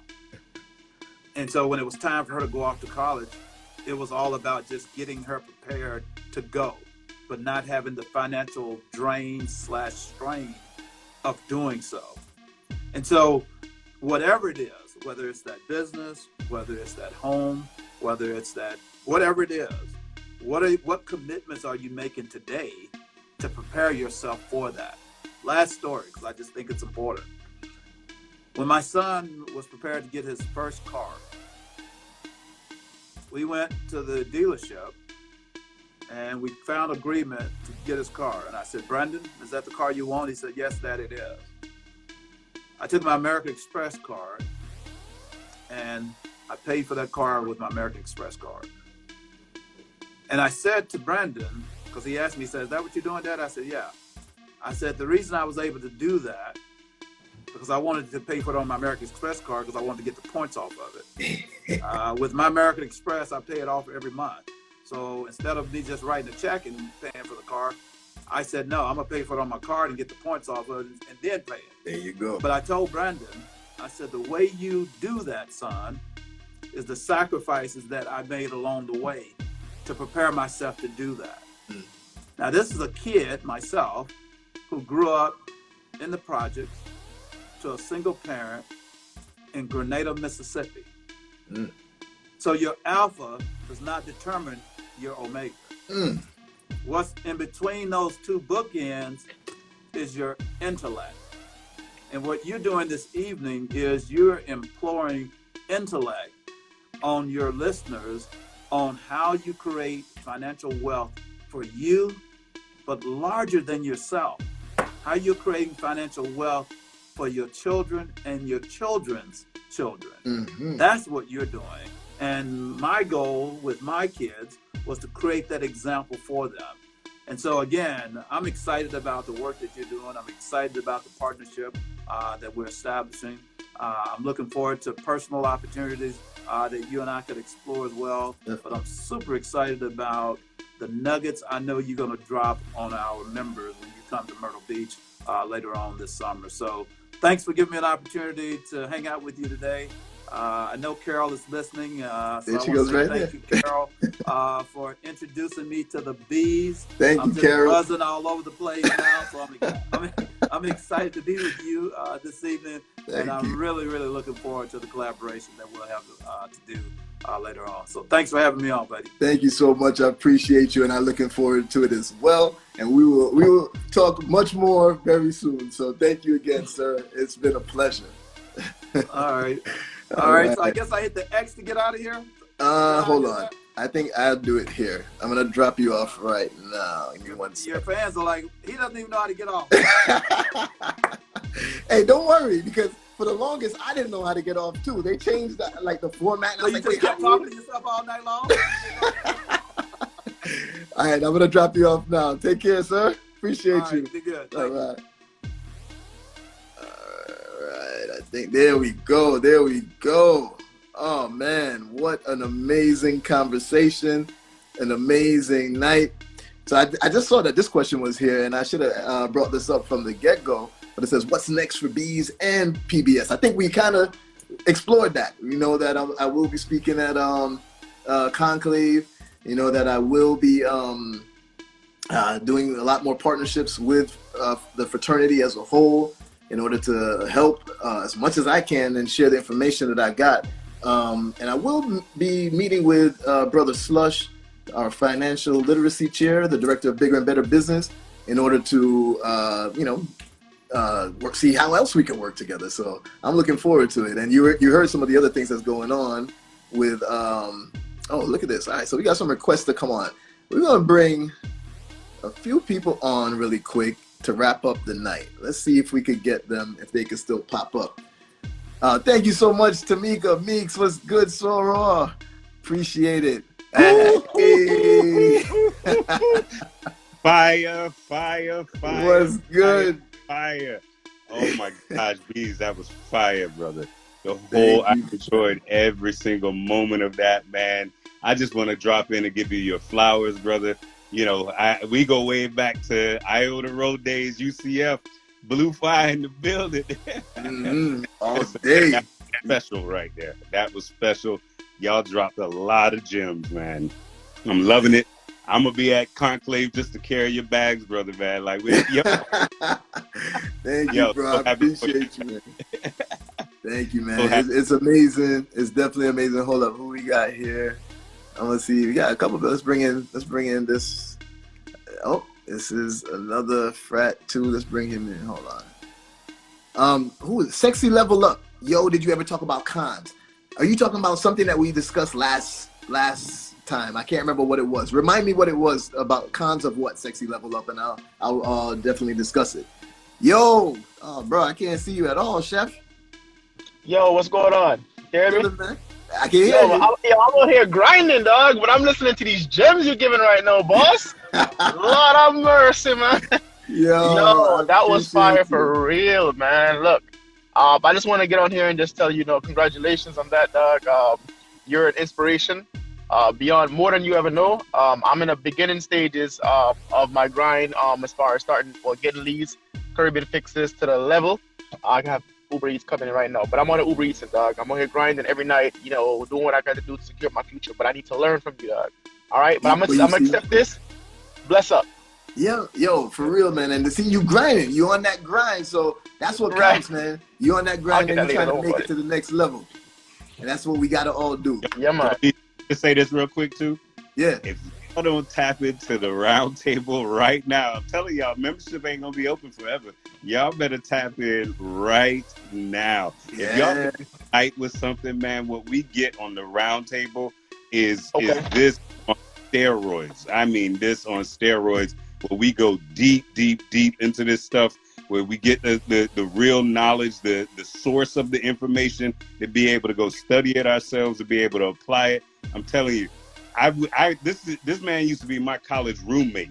Yep. But it wasn't. Yo, blessings on blessings, dog. It wasn't until the end of last year that I really tapped in with this man, and in the last 5 months, it has elevated my entire life. And I kid y'all not, it has elevated my entire life. Just being on the round table, learning these plays the way that we're supposed to learn it, getting access to this information. But then at the end of the day, man, like what the shirt say, you gotta execute, man. If you ain't action. All we're doing is just talking. You gotta execute. That's what this is about. All this information we got tonight, if y'all don't go out and start researching some of this stuff y'all heard, infinite banking, you know what I mean, trust, all of this stuff that I was struggling to take notes. I was screenshotting, yo. Well, like Eric said, yes, the round table is going to close its doors for new members in about a month. And that's because we're going over so much information. It's required that you watch the previous sessions when you come in. So I can't bring in people past that halfway mark of the year to then have to watch all of that stuff. We meet twice a week, 2+ hours every time, going over all type of stuff. So it's a lot to catch up to. Right, so we're gonna close the doors to the round table very soon. So tap in now. All right, let me know how to get into that. I need to know how to get into that. I've been trying to find something to join, dog, but it's so much stuff out here. You see what I'm saying? And it's so much information, and it's like you want to take action, and you take action, then you get halted because you see more information, and you're like, is this the right information? It's just too much. So like when I spoke to you the first time, it was like clarity. You see what I'm saying? When you respond to me, it was clarity. Then you was a Sigma, it was more clarity. You know what I'm saying? It was like it just kept coming. You feel me? So for me, drop me the link, for the round table. Let me go ahead and figure out how to get in that. I got to figure it out. I need to go to the link in my bio, and then from the link in the bio, you'll be able to get to the round table. Angie tries, I think. Round table is one of my informational platforms. It's a full annual, not annual, but a year-long membership. It's a year-long mastermind. So we meet twice a week, go over every play that I'm doing for myself. And I hope y'all can tell by now that I'm grinding. So I'm just sharing it fully with everybody, plus letting you see some of the things that I test, because not everything works out perfectly. So I test different things. Of course. And then we build each other up. We're holding each other accountable. I bring my whole network. I'm telling y'all right now, I got over 1,000 people that are officially in my network. I got more than that, But there's over 1,000 people that I can literally call up at any moment and say, yo, I love the value that you're bringing. Let's talk. Let's chop it up. One of them is right here, right now, who just came in. That is Soror, y'all. Silent. We've been talking, so we ain't get a chance to introduce her yet. But Soror right here is also going to come and share some information of what she's been doing to the roundtable for us soon. Okay. So listen, this is what I'm talking about. We come together, we pour into each other, and my job is that I'm going to continue to network and meet new people, continue to learn new plays, new strategies, new concepts that I'm then going to bring back to everyone who's tapping in with me. So, that's my pledge to everybody. And, I'm just here for y'all. So, Soror, what is good? What is good? How's everything? You got to show something so they know it's real. I got on the wrong colors today. I can't show the brand, but we got something. So what's going on, y'all? I just want to tap in, I like to throw one of these in here when it's a movie, take two, cut, scene, action, done. Lots of bars dropped. Listen, I love my frat brothers. I want y'all to know that. Like, frat done held me down through some things, so I got much love. And when I seen that little Sigma sign in Beez profile, I got this started, Beez. I put this Sigma out here. Now nobody really know he was a Sigma. I said, hold on. I don't really see nobody rocking a Sigma sign. Like, what's this stand for? He's like, I'm a Sigma. Say less. Okay, cool. So now we got this family inside of a family, and it's so important that we spread this information. Like Pratt was saying, it's over 2 million people in D9. Like, why are many of us not financially literate? We have to share these different platforms and share this information as college graduates or people who went to college, so that we can really inspire our community and move forward. Like we say, like, I can talk all day. I was being quiet because it's not my platform, but I appreciate you, Beez. I appreciate all of y'all, and support y'all frat. I'm gonna support mine. I'm already coming through, but support y'all frat. That's all I can say. Yeah, I want to make sure I go follow you guys too, everybody. Yeah. Oh yeah. If you tap the top, you see the little down arrow. Then you can drop it, and you can follow everybody that's on here right now. Following now. Refined by Beauty and Design said, if I'm on Clubhouse, I am. But I have not been on Clubhouse in a while because it got a little bit too a little bit too toxic in certain areas, and I just pulled back a little bit.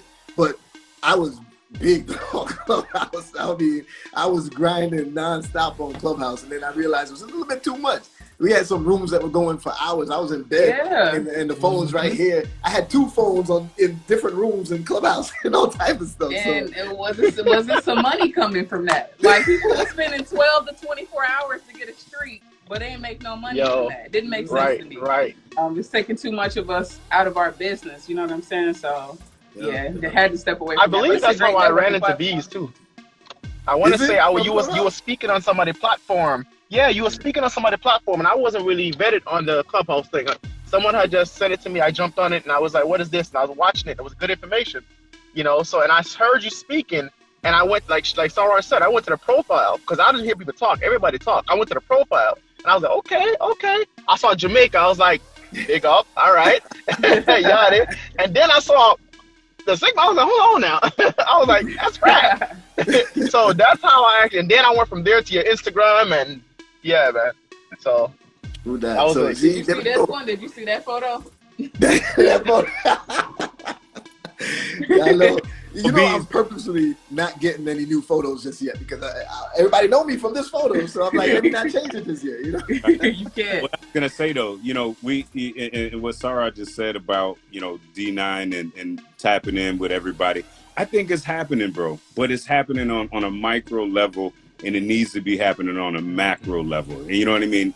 That's where it really has to happen.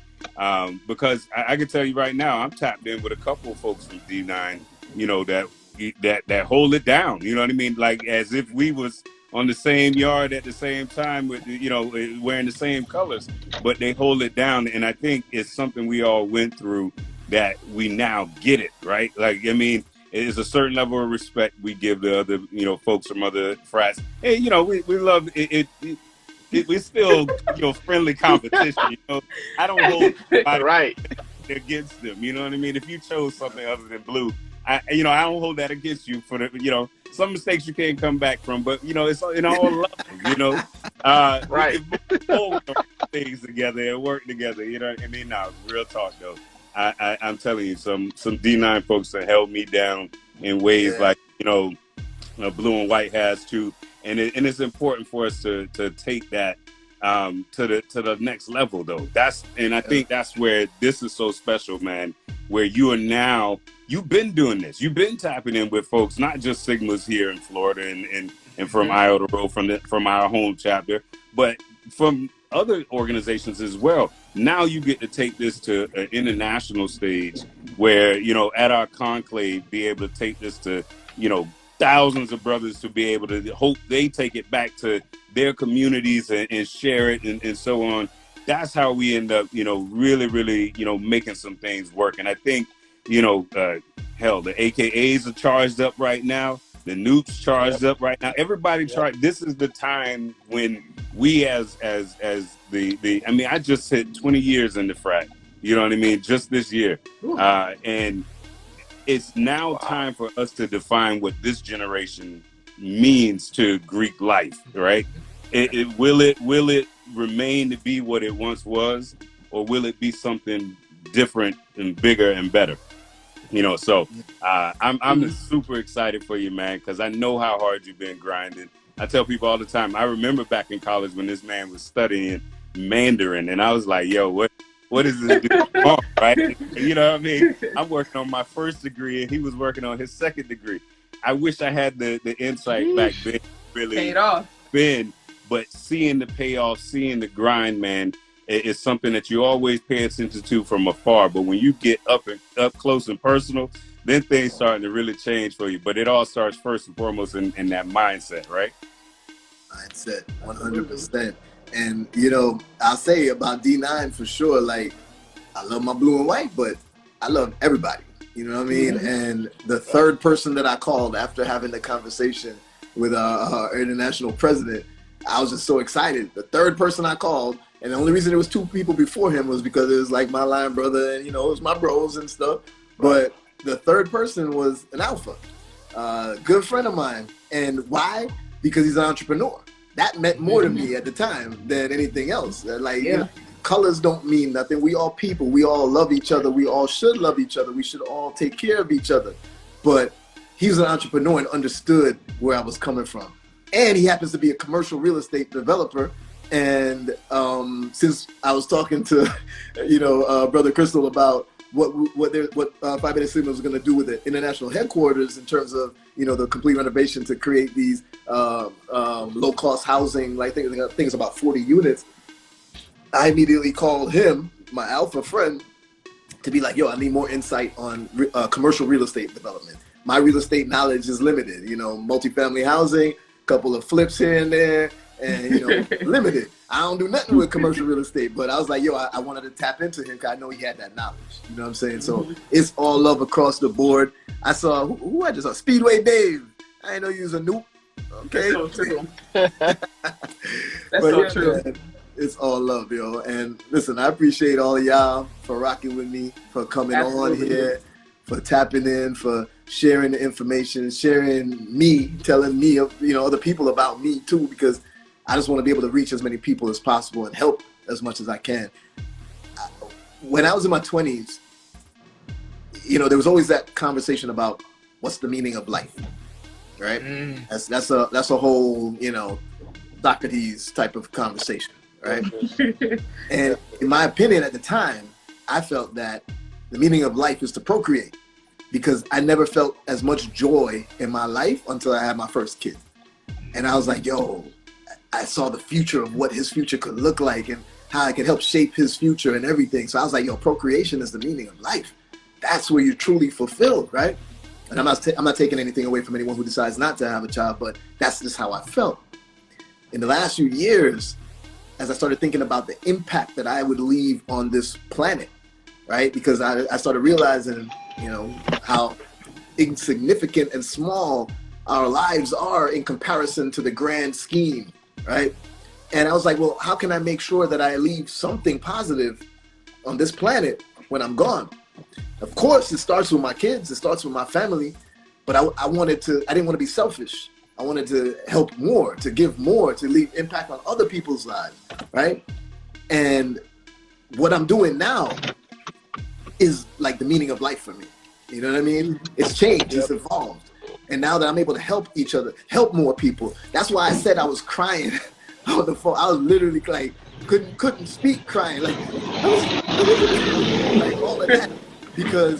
Not because the International President of Phi Beta Sigma called me, but because when he said that the way he found me was because his sister was listening to me.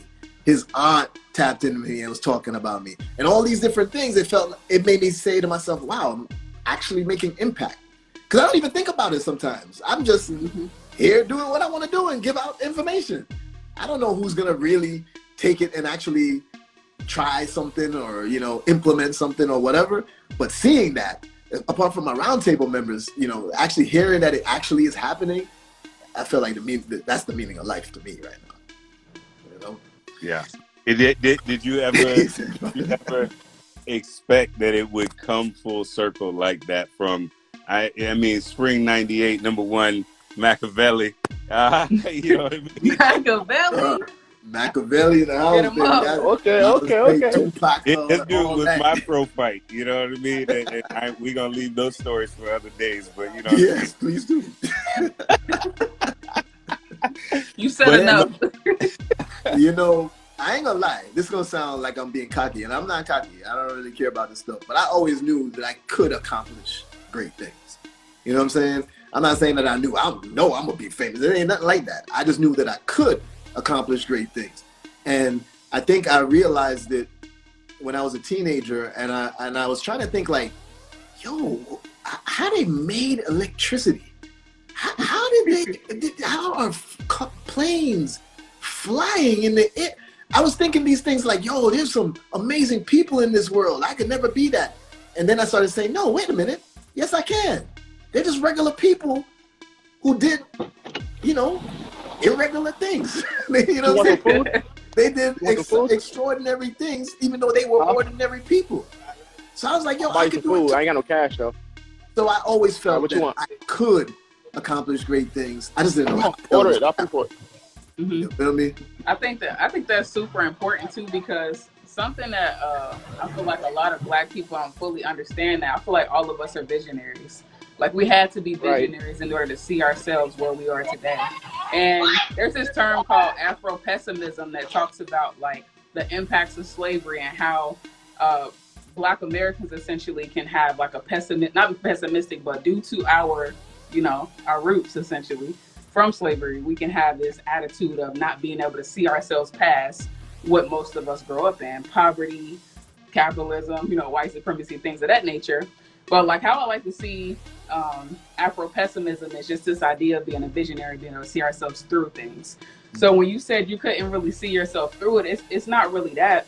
It's that you couldn't actualize it for yourself yet. You needed the confidence to be able to do so. And I think a lot of our Black people need the confidence to see themselves in that space even when they can't, right? Like we have to be visionaries even when we can't see ourselves in the capacity or in the role of whatever it is that we know we want to strive to be. And what you're saying, I think is vital. Like, y'all, all of us on here is we're college educated, right? But not everybody is. And so some people can't even see themselves beyond, that point. So how do we start speaking life into our people to whereas they know that you don't have to have this particular background that we come from, the privilege that we have of being college educated, but still know that like in your blood, you are a visionary. You can see yourself out of your situations even when your path is not laid out for you right now. Like you can see yourself out of that situation. Like I see myself out of this apartment into a house in 2 months. I see myself into whatever it is that you say. I see myself making 6 figures off of my ebooks that I'm dropping. I see myself, whatever it is that you see yourself doing, like visualize that. Because Beez is saying literally, like as a child, he's visualizing these things, and that does not stop because you are a child. Like these things aren't imagination. These are things that you can actually like make happen. You can matriculate these things. It can actually come into fruition for you. So I think that's super important that, you leave with that message, because a lot of people get caught up in this. A lot of our people, it's too late. I wish I would have done this. I got so many people coming to me. I'm 26, Beez. I don't know if you knew that. I'm 26. I know. A lot of people come up to me, they say, I wish I would have did this. Even my mom, she's 46. I'm like, what do you mean you wish? Your mom is 4 years older than me, so you trying to say I'm like old enough to be a daddy? I would have never known that, Beez. I don't do good at age. I don't do good. None of that matters. No, I'm not calling you anything because at the end of the day, like to be able to manifest what you have done at your age, right? Like you're saying you've been grinding at this for so long, but it's just now people are just now seeing it. Yeah. You knew it was gonna happen, but people are just now seeing it. We gotta understand as Black people, like there's this sense of like, you know, instant gratification, and sometimes it does not happen. Especially when you come from a community where you're disenfranchised and you got to work 10 times harder to eliminate some of the barriers that's been placed against you. So you got to be able to be a visionary to see yourself through those barriers. And that's what I think, you know, all of us have done, you know, especially you, Beez. Thank you. Especially us. For real. These carrot fixers, I think, got cut off, but appreciate you for coming on, Frat. What you saying, real quick, man? You know, the other thing is that I think, you know, to add to what she was saying, is we've lost this, our identity of ourselves as being self-determined, right? Meaning as just human beings in general, take away race or anything. We also are supposed to be self-determined in how we move throughout this time on earth for however long they're here. And we've lost that. We've become dependent on so many things that are making decisions for us versus us making those decisions for ourselves. You know what I mean? And I think about the story you told, you know, Beez, of you leaving, you know, Microsoft, right? When you left Microsoft, it was in that moment in which you took your own destiny into your own hands. You became self-determined in terms of, here's where I am going, and I'm no longer allowing anyone to drive the car. You know what I mean? No one else gets to sit in that seat. Now I'm sitting in that seat, whether we run out of gas, whether we crash, whether we, you know what I mean? Whatever it is, I'm sitting in the driver's seat now. And I think we have to, as a people, get back to realizing that we are extremely capable of being self-determined. And it's when we take that leap of faith of being self-determined that the special things like what's happening to you begin to happen. Because, you know, you begin to walk differently, you begin to act differently, you begin to think differently. And that puts you in position for different things to happen to you, right? You know, and so I think to me, you know, when at Christmas time, well, in my house, we celebrate Kwanzaa. One of the principles that always sticks with me is self-determination. Self-determination is by far one of the greatest drivers of success. You think about everybody who's been successful, you know what I mean? They were in the driver's seat. And when you left Microsoft, you got out of the passenger seat and got in the driver's seat. Had to, bro. Even if that driver's seat, even that passenger seat was a Maserati or I'm sorry, right? You know what I mean? Exotic car, and you got into, you know, a Volkswagen Beetle. You know what I mean? But you was driving that Beetle. Exactly. Gas mileage. So let's also welcome our brother, Smitty. What's good, Smitty? How you been, fam? What's up, baby? I had a round. What's good? Good. Hey, man, you know, I just want to say congratulations on everything. And, you know, what resonated with me in regards to what you're doing, and I think more of us that look like us need to do, you know, even in my business that I do, you know, you have to take that approach. I think it's healthier to take that approach of, you know, we may not get there with you. And you don't realize that until after you have a kid. So after I had my daughter, my whole philosophy changed. Yes. And it was basically, it wasn't about, you know, dad did this, dad did this. It was more about putting her in a great position. I may not see that, whether it's my daughter, whether it's a client, whether it's another frat, I may not see your success, but I'm going to do as much as I can do. And that is success to me. Success isn't about what's in the bank account, what kind of car did I have. As our ancestors, you know, being in the slaves, they knew, hey, no chance of even me being free. We may not get there with you, but at one point, we're going to have a Beez. We're going to have an Eric Rains. We're going to have all the brothers and sisters doing this kind of stuff. And that was satisfaction enough for them to jump off the ship. You see what I'm saying? That was satisfaction enough for them to deal with what they were doing in the slavery days, in the civil rights days. You know, my father had a third grade education. There you go. I was feeling away with the red on, you know what I mean? I have to let people know what's really what, you know what I mean? But right, thank you. No, you know, I'm not trying to preach, but you know, I am preaching just a little bit because again, my dad had a third grade education, so there's no way he knew that I was going to graduate high school, then go on to college. And because he didn't go there with me, it wasn't like I devalued him because of that. Because he set the foundation, even though he had no understanding on collegiate life at all, it was Phi Beta Sigma at all, he still did what he needed to do to instill within me to go ahead and shoot for the stars. So I appreciate what you've done in regards to that. And I think you've had that mindset along the way, not just to be in it for you, but it's just like, hey, you know what? I've got to go ahead and put myself in the position for myself and my family, but I got to bring somebody up with me. I've got to bring 2 or 3 up with me. I've got to be that focal point where people are coming up with me. And I do appreciate you for that. And I appreciate you, Eric, for changing the damn shirt. Yeah.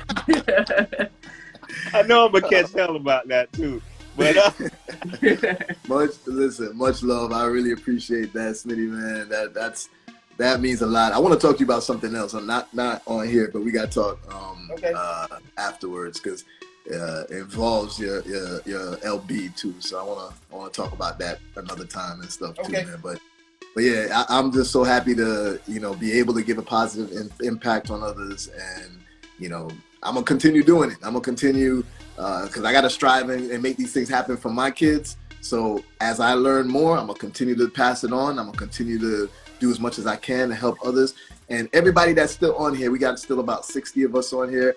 I want y'all to know, if y'all haven't heard about it before, the November to Remember event that we did last year, we bought out a whole Walmart, all the toys and everything in Walmart. The news was there. Tons of people came out to support, and then we loaded it up on a truck and drove it over to Kids in Distress, one of my favorite charities. And I want to take that to a whole new level this year, because being able to help those kids was, the highlight of my year last year, right? Being able to help them, being able to give back as much as possible. And while doing so, 2 things happened. I had other entrepreneurs that all came out, and we all came together. Right? And that created a bond like no other. And the second thing that happened, I was driving around in the McLaren that time during it. And I think most of the other entrepreneurs had either exotic or high-end luxury cars or whatever. And some people were like, should y'all be doing that if you're doing all this charity? But the whole point was that the kids get to see that we ain't no rappers, we ain't no athletes. We're entrepreneurs, we're businessmen, but yet we can still enjoy life, right? And we're doing it responsibly. The same McLaren is generating money, right? That same McLaren is out there. I'm not spending a ton of money on it alone. It's a business card. It's revenue from being rented out, all of that. So we could do it responsibly. We could accomplish whatever our dreams are, and we could do it the route of being a businessman, an entrepreneur that not only gives us some financial freedom, but freedom, right? Mm-hmm. And there's a difference between that financial freedom and just freedom. And having that freedom to decide where I'm gonna work from. If I didn't have kids, y'all never see me, because I'd be in a different country every month if I ain't had kids. You know what I'm saying? So I could work from wherever I want. So that freedom. And to live life on my own means, my own terms. That's the most important thing. All right, so the 3 of y'all, I appreciate y'all coming in. Smitty, I'm gonna let you talk in 1 second, but I want to rotate some other people. Yeah, I'm gonna drop off. Yes, absolutely. I appreciate you, Beez. I'm gonna hop off as well. Thank you. I will definitely be connecting with you. For sure. Can you tap me out? Because I don't know how this works. Oh, sure. No, yeah, I had to figure this out myself. All right. Smitty, what was you saying now, brother? No, I was just going to say to your point in regards to them seeing us. You know, I've joined different organizations of individuals that didn't look like us, but they were servicing our community. And then the first kind of thing, I was getting a lot of input from some of the parents and even from some of the kids. It's like, oh, we didn't even realize we could even be in that type of situation. So I said, yeah, you don't have to look for somebody outside of the community to give you grants and all these things of nature. You have someone that looks like you that's part of that same organization. So don't just be closed-minded in regards to that. The other thing is when I used to travel, I used to do a lot of traveling with Harley Davidson, being a spokesperson for Harley Davidson. And anytime, whatever airport I would fly in, even coming back home, one of the things I was good to do was I had the experience of being going into the Delta Sky Club. And I don't care how close I was to my next flight, or if I came back to Orlando, I would go into that club because they needed to see us in that club. You know, and when I say they, I mean they. So it was all like they needed to see us in that club. A little kid needed to see me walking into that club and just visualize, you know what? You know, like you said, he's not a rapper. You know, he's probably not a millionaire, but you know what? Oh, I could do that same thing. Yep. So it's very important that we actually, you know, make sure, you know, to be an influence on our children. And when they see us, they see us. One of my biggest accomplishments this year was when my oldest son said that he wants to be an entrepreneur. Like that just made my life. Like I was like, because he wasn't trying to do that, right? But when he said that, I remember when he was asking me, he's like, Dad, so you're starting companies, is it gonna be like Nike, like, you know, like really big? I was like, not necessarily, buddy, you know, it's gonna be a small business first, and you know, just keep it growing. And he wasn't really feeling it, he wasn't really seeing it. But then when he saw like what I could accomplish, and then he saw that the people that I was impacting, and he told me that he was so proud of me, and that you know, he wants to be an entrepreneur as well. That was it for me, man. That made everything, you know. Oh, I was just about to introduce John, but it looks like he's spinning right now. Hey guys, what's up, baby? Oh yeah, he's spinning. Yeah, his connection. All right, until I see him come back in. Rosebud Cannabis said, I was just speaking to my father on how most of us are programmed to work harder, not smarter. And we never achieve financial freedom regardless of the work we put in because of the lack of financial knowledge. Let me tell y'all something about that, right? Oh, John got off. Uh-oh, it ain't working. Hold up. Oh, there you go. He requesting. Okay, let me tell y'all something about that. I'm Jamaican, right? As I've told all y'all already. And in Jamaica, there's always that saying that Jamaicans have a lot of jobs, right? 15 jobs. And I knew many Jamaicans that had 2 or 3 jobs at a time, right? But none of them, but they were still living paycheck to paycheck. So if working harder is going to, you know, pay off for you, how come you can have 3 jobs and still living paycheck to paycheck? And that made me think, like, yo, that can't be the right formula. That can't be the right way that this is supposed to go. You know what I mean? So that's when I started to questioning things more and saying, listen, it can't. And I'm saying this because Rosebud Cannabis was, you know, mentioned in terms of, you know, working harder, not smarter, blah, blah, blah. And we didn't have that financial knowledge. That's the truth. Because that financial knowledge let me say, okay, and I'm not saying like I knew it right off the bat. I had to gain it over time. But it eventually let me realize that, okay, there's a different way. And I just need to figure out what that way is. Brother Lubin, I see him right there. Let me see if he's going to come on live. He on Instagram? He on Instagram. Hey, I'm going to take off and you can let Lubin in. All right. Let me see if I can get him in. John, what's good, my brother? You know, I had to call you out during. Man, you call me out. You ain't leave me, son. I'm here. I knew you was always here, bro. For sure. Man. Listen, man. I'm very proud of you. Everything that you're doing. You already know that.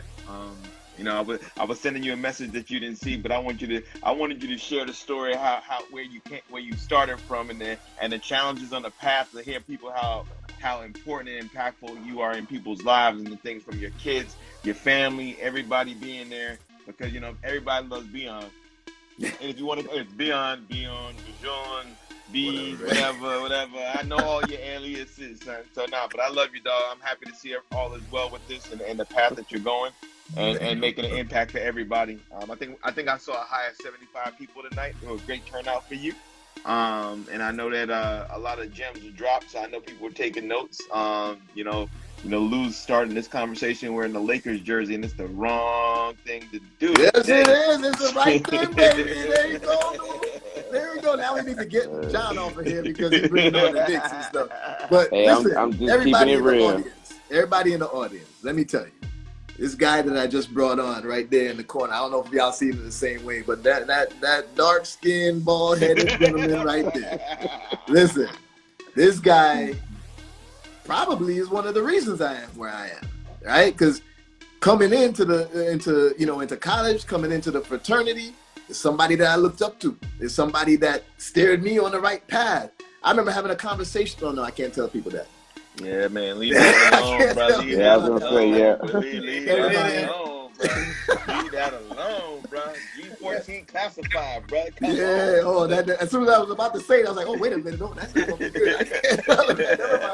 Never mind. But all I want y'all to know, Brother Louis Lubin right there, this is what I mean about having the right people around you that can inspire you and motivate you.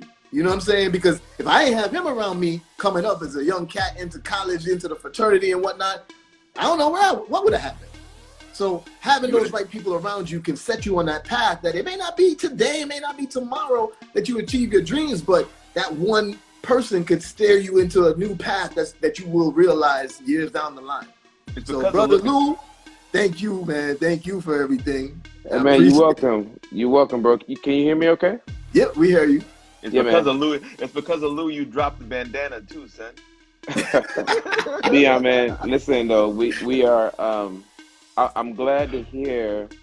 It makes me feel proud to hear you say that. That I played a little part in influencing you throughout the years. But I want to make sure that you understand how important relationships are. Great relationships are reciprocal, where you can receive the same stuff that you give out. And I need to make sure that you understand that you have been a mentor for me.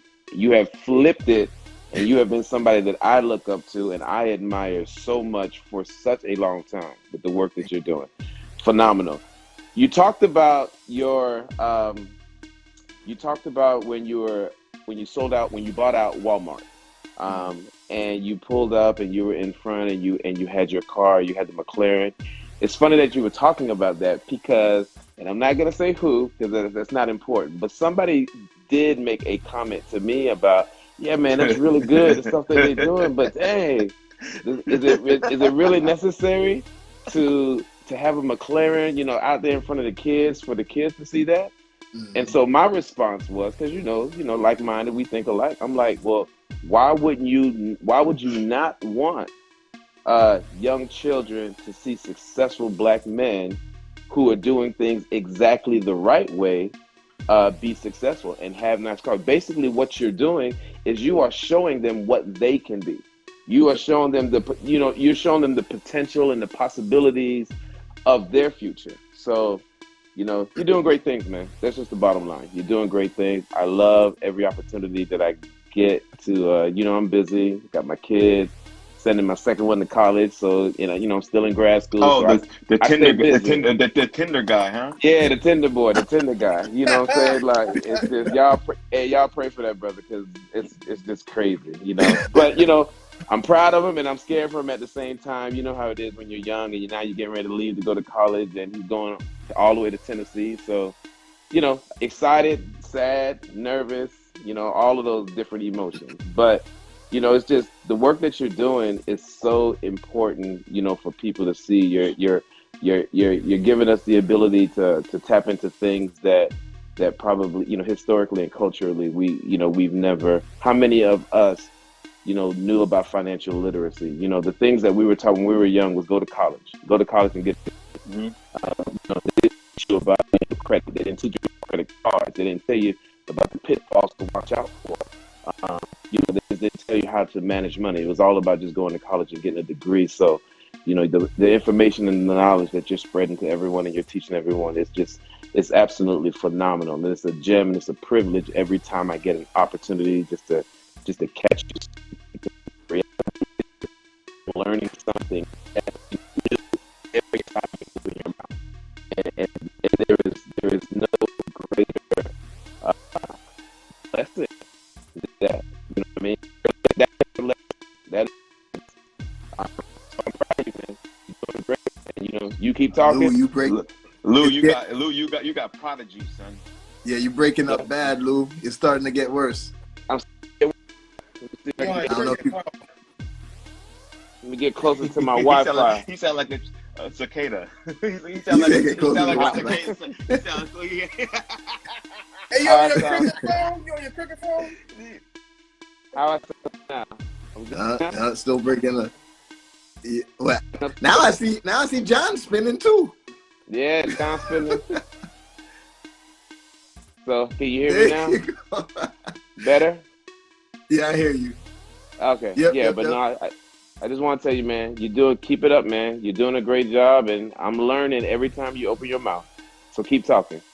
Thank you, brother. Thank you. I appreciate that, man. And that's definitely my goal, to keep giving back. It ain't gonna stop. And I appreciate all everything, the role that you played in all of it. So kudos to everything that you do. Know that your work was impactful to me, and I'm able to impact others thanks to you as well. So I appreciate you, brother, for sure. And I was gonna say something while John was on, but since he's gone, I won't brag on him right now either. But I'll tell you this though. Yo, I was doing all of this from before, and then I realized that I had to show some of the lifestyle that I was able to live, because I didn't want to show it. Right? I remember last year I bought out. I was in the Walmart, and I just decided randomly to contact the manager and say, hey, everybody that's in line right now, I just want to pay for their groceries. So can you lock down who's in line right now? And I was going to pay for their groceries. And, they wanted to know more about who I was and why. And then the person that was with me wanted to record it. And I was like, nah, we don't need to do that. I don't know if you can still hear me, Luke. I see you spinning, but just to finish out the story for whoever else. You can hear me? Okay. So I wanted to, pay somebody's groceries. And the only reason that I realized that, I'm not able to impact as many people as I can unless I do show some of the lifestyle, is because that's when people start paying attention. And it sucks that that's the case, because the same value I was given before showing the lifestyle, it's the same value I was given after showing the lifestyle, but more people started paying attention. And kids look up at rappers and athletes and say, oh, wow, they're able to do all these things and amazing. I want to be like that. So sometimes you do have to show them what you can accomplish, and show them what they can accomplish, and show them, that there's another path, in order for them to say, hey, I want to be an entrepreneur too. You know what I mean? Right. Because it's the context of how you got to where you are is really important. A lot of people just look at the end result and they try to lump you all in. Oh, he must be an athlete. Oh, he must be a drug dealer. Or he must be something negative. You know what I mean? So the context of showing how you got from point A to point whatever, because you're still moving, that's really important. So I think it's great that you're showing everyone, not just the end result, but the process as well. Definitely. And it's going to continue. It's going to continue. So much more to come. More to come. I got so many things happening right now. Every day something new. And, you have to figure out a system to be able to manage it all, because it does get overwhelming. But, as long as you're intentional about how you're doing it, the sky's the limit in what we can achieve. Right. So I was blessed that you allowed me to speak to your son, Lou, during his birthday that time.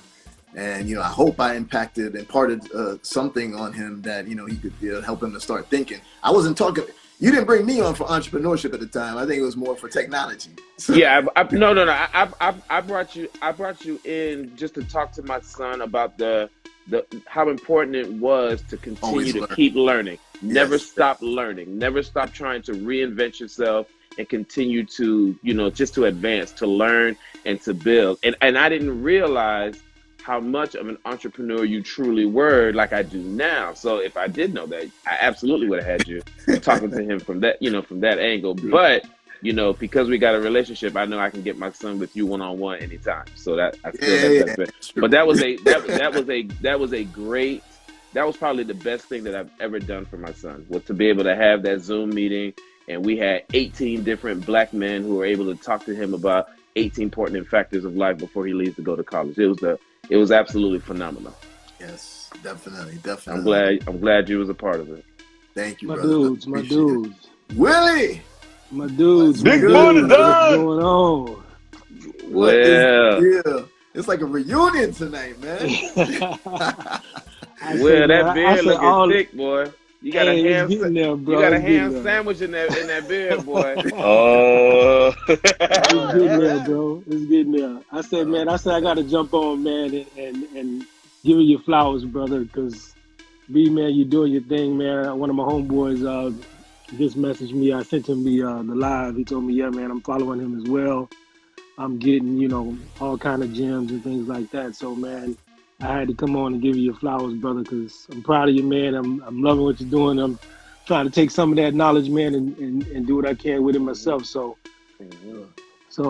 man, I'm just excited, man. I'm excited about what's going on with you, brother, and how things are going, man.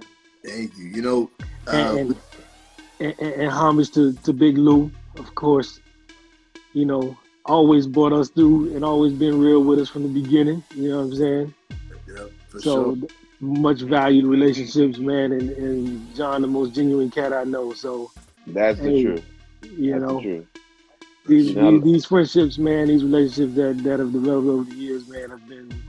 It's real. It's real, dude. Yeah. It's all real. You can't say nothing, because if we can clown each other all day. Like, I can look at my live brother and say, man, if you don't button up that shirt, brother, I'm like, y'all lucky ain't one more button that's unbuttoned. Right? This is conservative. But conservative. Only I can do that. Only I can. Don't ever go up my live brother. Don't play. Listen, man. I tell you, the most important thing that I could impart on anyone tonight is that we were talking about, how we can dream big things and we can make things happen. We could speak it into existence, all of this and this and that, right? But the truth is that's where it starts. The most important part is the execution. There's way too often that people are like, yeah, I got these ideas, I got these things I want to do. And then, even if they are dreaming big and they ready to go, but they don't execute. I'm giving all this information away to people because I want people to execute on it, right? Not everybody going to execute. I understand that. Yeah. And, those who are tapped into like my roundtable and my academy, they get a little bit of hand-holding to execute because it shows the clear path. But I'm trying to give away information for those who, if you can't afford to join the roundtable or whatever. Although I like to tell people, how much money are you losing out on by not joining the roundtable, right? So if you can't afford $100 for something, but if you spent that $100 and it made you $10,000, you got to really look at the bigger picture in certain things, right? But to make up for it, I am giving out all that information on live regularly. I'm giving out that information in a variety of ways. All of my videos that I post are broken up pieces of the whole picture of what I teach. So people can get it and they can, do something with it, but you got to believe in yourself. You got to execute, and then, you got to help others. That's the most important things. Hey, you know what, B? I was thinking about something. When you made the comment, when you were talking about your 4 pillars, and one of the things that you mentioned is that you can't take everybody with you. I think so many people look at that concept as a negative, like you're abandoning and you're leaving someone behind, or you're, or something like that. But I think when I look at right the screen and I look at the four of us, I think that's a pretty good example. We don't talk as much as we used to. We don't hang out as much as we used to. But we're all, but just now, when we get back together, it's like we never missed a beat. It's like nothing changed. But we do know that we're all out on our own grind. We're all out doing things. You're doing your thing. I'm trying to finish my thing up. I graduate in December. Everybody's out there, and when you're out there trying to, advance and trying to, you're trying to grow. You gotta make room. It's not about abandoning people. It's making room for new people. It's making room for new opportunities that you can, like you said, when you called John, talking about credit and stuff like that, you once you learn and pick up those new things, you can still bring those things back to the people that are still within your circle. But there's nothing wrong with moving away, stepping away, and it taking a little bit of time, and essentially, kind of leaving people right where they are for right now, so you can go advance yourself and continue to chase those things. It's all about dream chasing, but you can't chase those dreams if you're sitting there stuck with the same group. Every group, like a group of people, aren't necessarily meant to occupy every facet of your life. You know what I mean? We got our group. I got groups that I worship with. I got groups that I do other things with. You got groups that you do other things with. That's how we expand our network, and that's how we grow.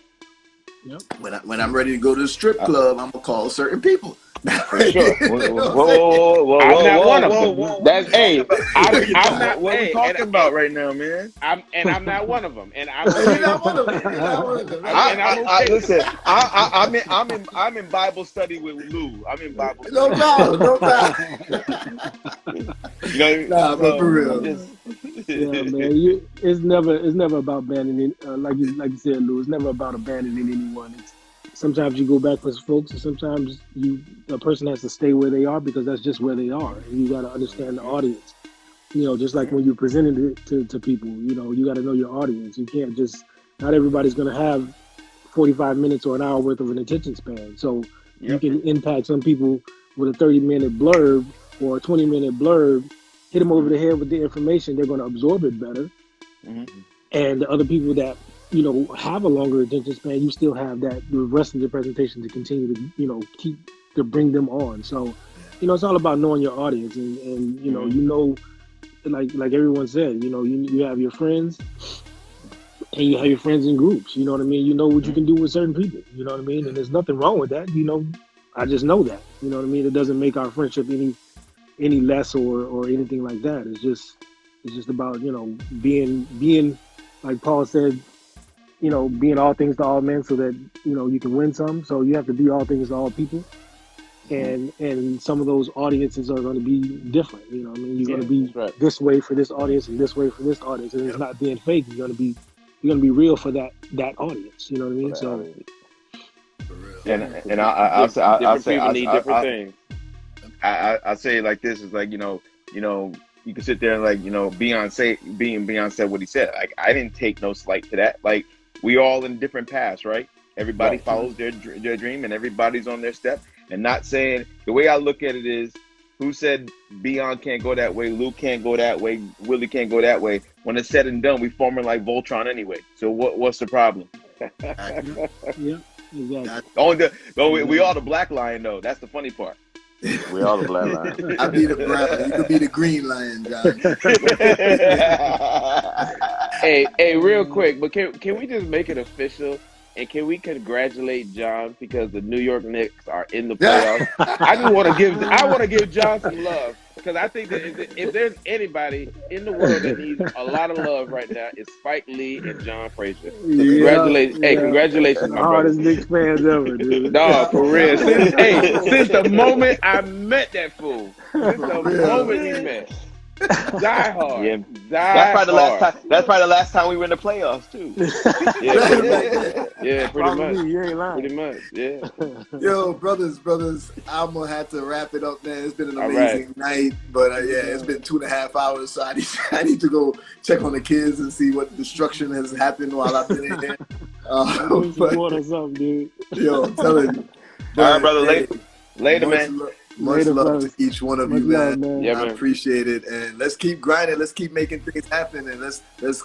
I'm preaching that collaboration over competition, right? So let's get together. Let's make things happen. Let's collaborate, whether it's in service, whether it's in business or whatever. Let's get together and just lead the way, show by example. You know what can be accomplished. All right. No doubt. All right, man. All right, bro. All in. Appreciate you, fellas. Later. All right, now go mob. All right, go mob. How do you get off this thing? Press X. There we go. All right, everybody. Thank you so much for rocking with me. We dwindled down to like 25 people left right now because it's been a long night. But thank you so much for everybody that stayed the whole time. Thank you for tapping in. I promise much more amazing things to come. And just stay tuned and make sure that you act. Make sure that you execute on the things the dreams that you set for yourself, the goals that you set for yourself, all right? Whew, it's been a long but great night. I'll see you all. Have a good night. Have a great week. Accomplish something, kill something this week, and let's get it. I'll see y'all soon because I'm going away for the week soon. But I'll be posting pictures and stuff about that. Y'all gonna see me in Costa Rica having some fun right now. But hey, much love, y'all. Zach, appreciate you, brother. Speedway Dave, that's what's good. Everybody that's on here, all of my roundtable members, much love. All of my employees, everybody, it's all love, and I appreciate you all. Take care, y'all. Have a good night.